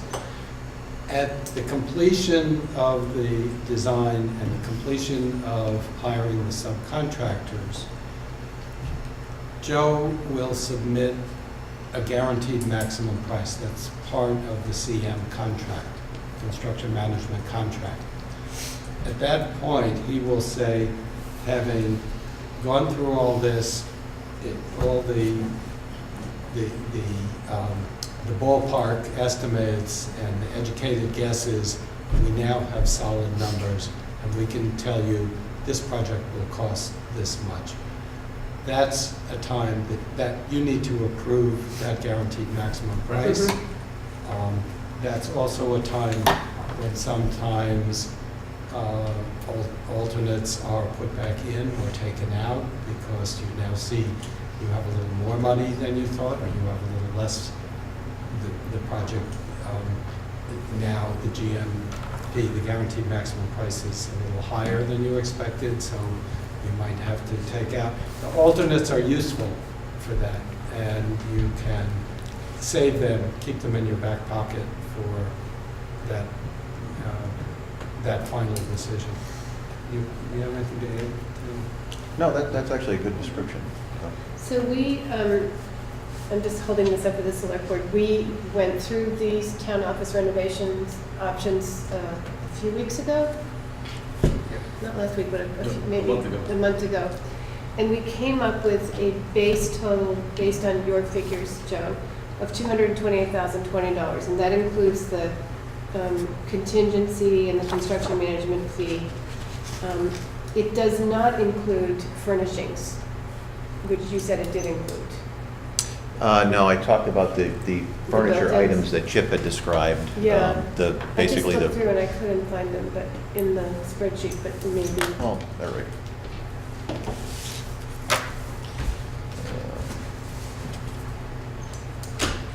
There's their allowance prices, because we need some details on what exactly they're going to be, but there's an allowance for the desk in the lister's office, a coffee bar, and the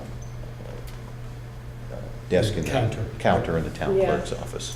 Which typically, I mean, on many projects, those types of items are something that a millworker or a finished carpenter contractor would build in his shop and provide to the project, so. Or, as you said, if you found a piece of furniture that works, fine. So I just want to make a parentheses to say something about the furnishings. That in general, we've just gotten most of the furnishings for the cost of moving things, except for the coffee bar.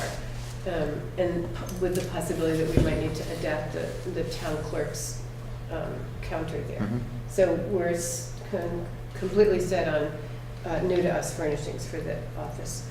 So the base is 228, and then we have options to consider of either the LP siding, the engineered wood siding, on only a single section, or on the entire building, or the hemlock and insulation for the entire building. So that's one decision, and then we have to decide if we're going to do the HVAC heat pump thing, or just leave the existing furnace, convert it, and do the plumbing. And maybe we should talk about those two things before we continue with the next options. Does that make sense to people?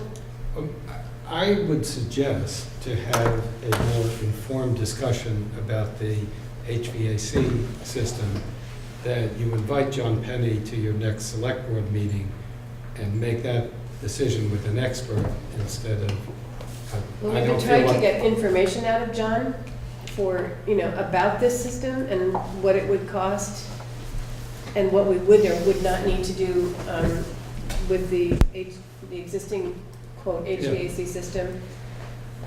And we're not getting any more detailed information in the last 3 weeks, despite multiple requests. And so I think it actually has to go out to bid if we decide we want to look at that option and get firm bids, because he's been asked in writing and on the phone multiple times to give us detailed information, and we do not have it. Then the step on that would be to basically, at this point, call it in scope of the project, put it out to bid as an alternate. Yeah. And see what it, Yeah. see what it comes back at, and then approve it, and, include it or exclude it at that time. Based on the number. Are we gonna put it, well, never mind.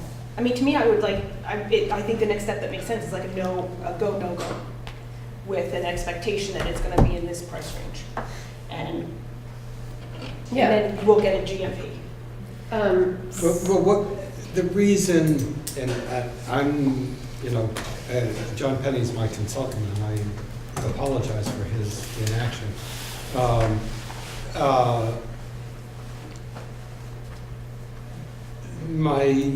I have a niggling question about your statement, Gabby, that it's go, no go, because if you decide that you don't want a $60,000 system, you're willing to have the heat that you have, which is working, and you have half the building air conditioned, but you want air conditioning in the other half, you might want to consider what could we do to just deal with air conditioning in this part that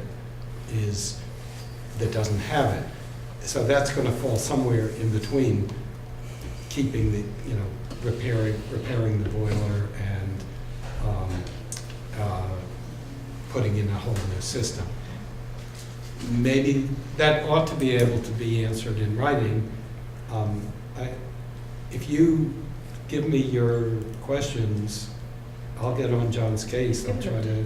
I mean, I already sent them to you and you passed them on to him. Yeah, well, that wasn't good enough, I guess. I'll try again. I mean, he basically said the system is gonna cost 44 plus 5 plus something, and, But, okay, that's that system, but if you say, I have $30,000 to spend on this, what could we do? Or I have, we're willing to give up some of these best system things you provided, but we want, I mean, the air conditioning is what comes to mind. The heating system, if your building's warm enough and you're paying $1,200 a year, maybe you can keep going with the heating system you have. And I'm just, yeah, I mean, we could put speaking window off the air top of my conditioners head, so. instead, in the other two parts of the, you know, right now there's one window air conditioner in the whole building. Yeah, I hate to see you putting wall air conditioners in, or even keeping the one you have, one or two, because they compromise the building. There are holes in the building. I'd like to really see some mini splits, but maybe you need 4 of them and not 12 of them. So I'd be sorry to see you just make a decision now that says, no, we can't have anything in HVAC, when I think maybe there's a compromise. So my feeling about $60,000 is that is about 20% of the project total. And it's an uncomfortable amount to me, and I feel like it should be more reasonable in relation to the rest of the project. But I haven't been able to, either we haven't been able to ask the right questions or to get adequate information or to know why should we spend $20,000 on a 20% of our project? I'm very sympathetic to your Okay. concern. So I think, I mean, I would like to be able to say, these are the these are the things that we want Joe and Chip to go out to bid for, to get us to. What was the HVAC and that on there? So it's $13,925 for existing, and then Right. $60,000 in addition. So it's an add-on. It's an That's add-on. my point. So, Yeah. I mean, knowing it's an add-on, we can make that Yeah. decision It's just down the road. It such doesn't a have to huge be chunk. made. and But we don't have I to make agree a with you. decision tonight. Right. We I need to agree hear with you, from- Sheila. It's yeah. an uncomfortable number. I don't think that, I think we can make a decision tonight on the rest of the project, and then we can deal with the add-ons, you know, timely as we get more information. Or am I the only one, that's what I thought. No, I think you're right, and I think it's also what Joe said, that Yeah. the alternates that are on here are not affecting the timeline at this Right, point. at this some point. point they will, but at this point, they're not putting obstacles in the road for moving forward. Right, so the lack of information is the obstacle, and we don't want to go backwards. You know, we heard from the town about the quality of energy system that they would like us to have. So I don't think that we're considering sticking air conditioners in the building. We just want to be able to move forward with the best information and also the most cost-effective kind of splits, I suppose, that we can get. What I would suggest then is I would at this point approve the HVAC. Yeah. Put it out as an alternate, put it out as an alternate price, and then, you know, once we have firm numbers from subcontractors, mechanical, electrical, you know, other divisions, then you make a decision at that point. You would also get a specific quote for 1/2 ADA or 100% ADA entrance, so that we could decide. I think we have that. Well, we've put it, You have the estimate. we have the estimates and the alternates. We have Rod's estimate, right? So what decisions they're do you need fine. from the select board tonight? Let's turn this around. Well, probably the base, we need to. The base, yeah. That's Well, I why. assume the base scope of work is approved. Right. Yes, Okay. I mean, we need to take a vote on that, but I think yes. Okay. And then the question, Of the siding. Then Of the then what do you siding. want, yeah, what would you like to do with the siding? For either the, the center section and the south section, or both? Whether that remains as is, or whether you're looking to upgrade. The storage closets are out, as we discussed. We just talked about the HVAC, that we'd leave it in scope for now. I could price that as a complete separate alternate, so then you can make a decision at a later time on that with firm fixed numbers. The exterior work, the regrading, sewer line and well improvements, whether you want to pursue that or not. And then your parking lot is actually in decent shape. So I don't think there's really anything to do there. I mean, I think the sense of the select board is not to do it. So maybe Yeah. we should just do this one by one. Is there a motion to accept the town office renovation budget of the base total of $228,020? I motion. You so move. I do. I second And it. Miranda seconds. Is there any more discussion on this? All in favor? Aye. Any opposed? No. Shall we vote, is there a motion on the siding, the thermal and moisture protection option for LP siding and TC insulation on just the town clerk's office, or the LP siding for the entire building, or hemlock plus insulation for the entire building? Anybody have any preference? Hemlock for the entire building. Can the costs, just run through the costs of each? Town clerk, $2,886. LP siding and insulation for the entire building, $12,217. Hemlock and insulation for the entire building, $14,337. So the LP is the, Engineered wood? Yeah, it's a clapboard siding, and it's just, it looks like wood going on. It's a pressed wood. Pressed wood. right. So Yeah. Joe, the question, now this is all coming back to it. Maintenance. Yes. What's the difference between dealing with the LP whatever and hemlock? I know you've got to, I mean, You still have to hemlock paint is- it. Both Yeah. have to be painted. Both have to be So painted. equally timeframe? Over time, probably the equal maintenance. The LP is, you can get a factory finish on it, which, typically is a better finish than you'd get with a field paint job. But either or, either choice, you're gonna have to maintain long-term. Workability? What's a field paint job? A painter painting it. Oh, a painting it painter. Oh, right, afterwards. okay. What about, It's not factory finished. putting it on? It's about the same. It's about the same. Yeah. Hemlock is gonna look nicer. I think it's gonna look a lot better. It's a little more expensive. Not a lot. It's $2,000 more, it's Right. something. No, I agree. $2,120 in order to be No, correct. that wasn't the issue. I mean, of course, Yeah. that's the issue. But But yes, I the wondered from a maintenance, maintenance yeah. standpoint, what the difference was, and we couldn't answer that question the last time we had. So I put forward hemlock and. So your motion is hemlock? Yes, Is that- and to completely re-insulate. Is there a second to that motion? I would That's second part of that. the same one, right? Yeah. You said to insulate the entire building? Yes, it's That's that option last 3, the option. hemlock plus insulation for the entire building. So and you're basically, 14,000. oh, excuse me, I'm sorry. No.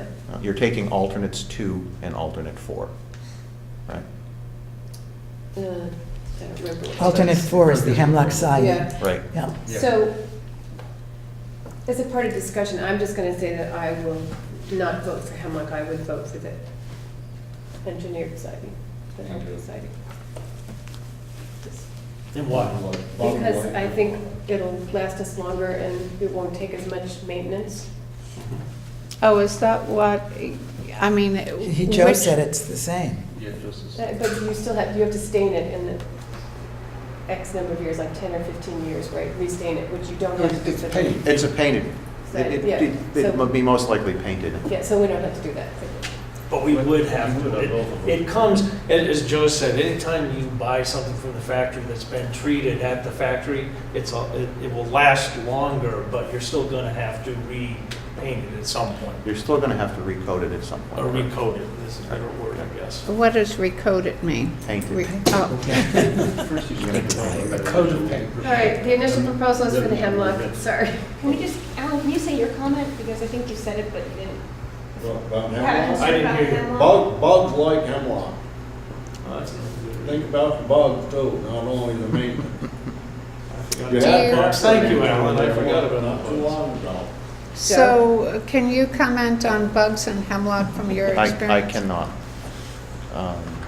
I think as long as you keep it dry, it's, I don't have a lot of experience with bugs chewing on hemlock, but, I just know, I can't picture hemlock. hmm. For some reason, I just can't picture hemlock in my mind. It's just a clapboard? Yeah, it's a pre-primed hemlock Does it clapboard. have knots in it? Usually they're pretty clear. Yeah.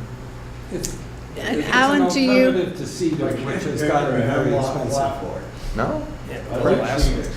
What's that? Cedar. oh, you Yeah, like we- cedar, well, You It's think a it costs a price lot now. How about cement board? I don't care for cement board. It's difficult to work with. It's can be brittle. The dust is hazardous. I've Yeah, never worked with it. yeah. I don't. It's not cheap either. And it's not cheap. It's a good durable product, but Well, let's stick So with the can we hemlock take or a the, vote on the hemlock? All in favor of hemlock? Richard, Miranda. Opposed? Gabby, you're in favor? Yeah. There you go. There's three. Okay. hemlock. Opposed? Me. No, I'd be opposed to it. Oh, and Gordon are I'd like to opposed. come along with the gang, but too bad. in this case, I'm a big hemlock fan. Right now, regrading, it's the same, it's not an option, it needs to be done, it's the same cost all the way through. And then ADA sidewalks is, it's either gonna be half or full, and we can look at all the costs. We don't have to do the two We don't doors need or to do one those door tonight, now, or right. yeah, you can do Yes. one door or two We doors. still have that option. Okay. we So don't I have to think- decide on that tonight. I think we got you guys to the point where you can move forward. I think so. But I just want to be clear, because I know that you've been living with this for a long time, but this is the first time I've actually seen the architect to answer questions since we interviewed. So I just want to make that clear, that to the select board, into a public meeting that's been taped and available on BCTV, this is the first time. So. That the architect's been that- No, we, that any- the that- architect, yeah. Well, Chip has been but here a Chip's- number of times answering questions and doing a presentation. Well, not here. Not here. No, but Here in the in town town office. No, but not. But in not- At a public, to the public. Gabby, you were at a meeting that I was at. Yeah? Yes, there was a select board meeting. That's when I met you the first time. That was when you were interviewed, right? Oh, Before we. okay, all That right. was the only time I've met you. I mean, I'm Okay. not trying to be difficult, I'm just saying that's my factual, like, that's how it is. And I imagine that for the public, while you might be dealing with this regularly and thinking about it, that this has not been presented really fully to the public until today. So I would like to just make it clear that if the public has comments, please, there's still time to comment. Look at the capital plan, because is that online yet? I No, think it's not. Peter's still been I'm still working on it. finishing. So right? can you get that up so they can look at the capital plan, look at the budget? Do we have the cost estimate online? I believe that's a yes. That's No, a it hasn't been online. So can we put all those things up so that the public has everything they need to look? Yeah, for. Yeah, we can do that. And also, I That think was- the next time that Okay, I we thought that was- we get information, we can do the same thing. We can have another, I'll send out more emails, we'll put it back on, I'll put it on Front Porch Forum again, try to get more people here. to And get- it might be that people can't get here, so that's why the TV is such a good option. Yeah. And putting online all of the information online to give people as much access as possible for as long as possible, because we haven't signed, we don't have the GMP, there's still time to make changes or to voice your opinion, and I want to make sure that everyone has that opportunity. Yeah. And has all of the documents that they need to make an informed So decision. that online should be, the town renovation project in one Yep.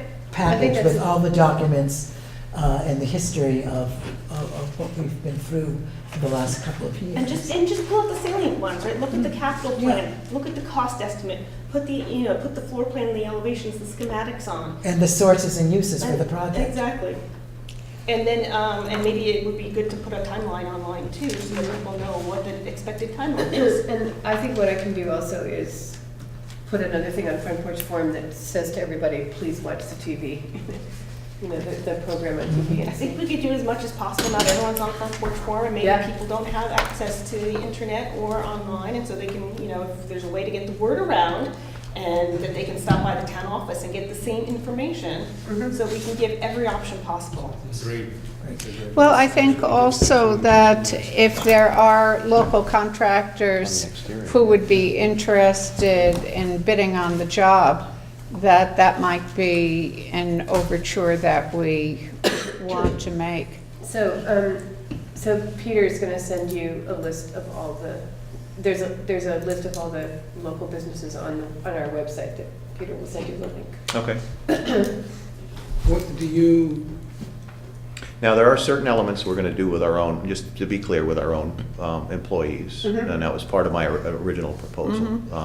The rough and finish carpentry, we're going to set the doors, windows, do the interior trim.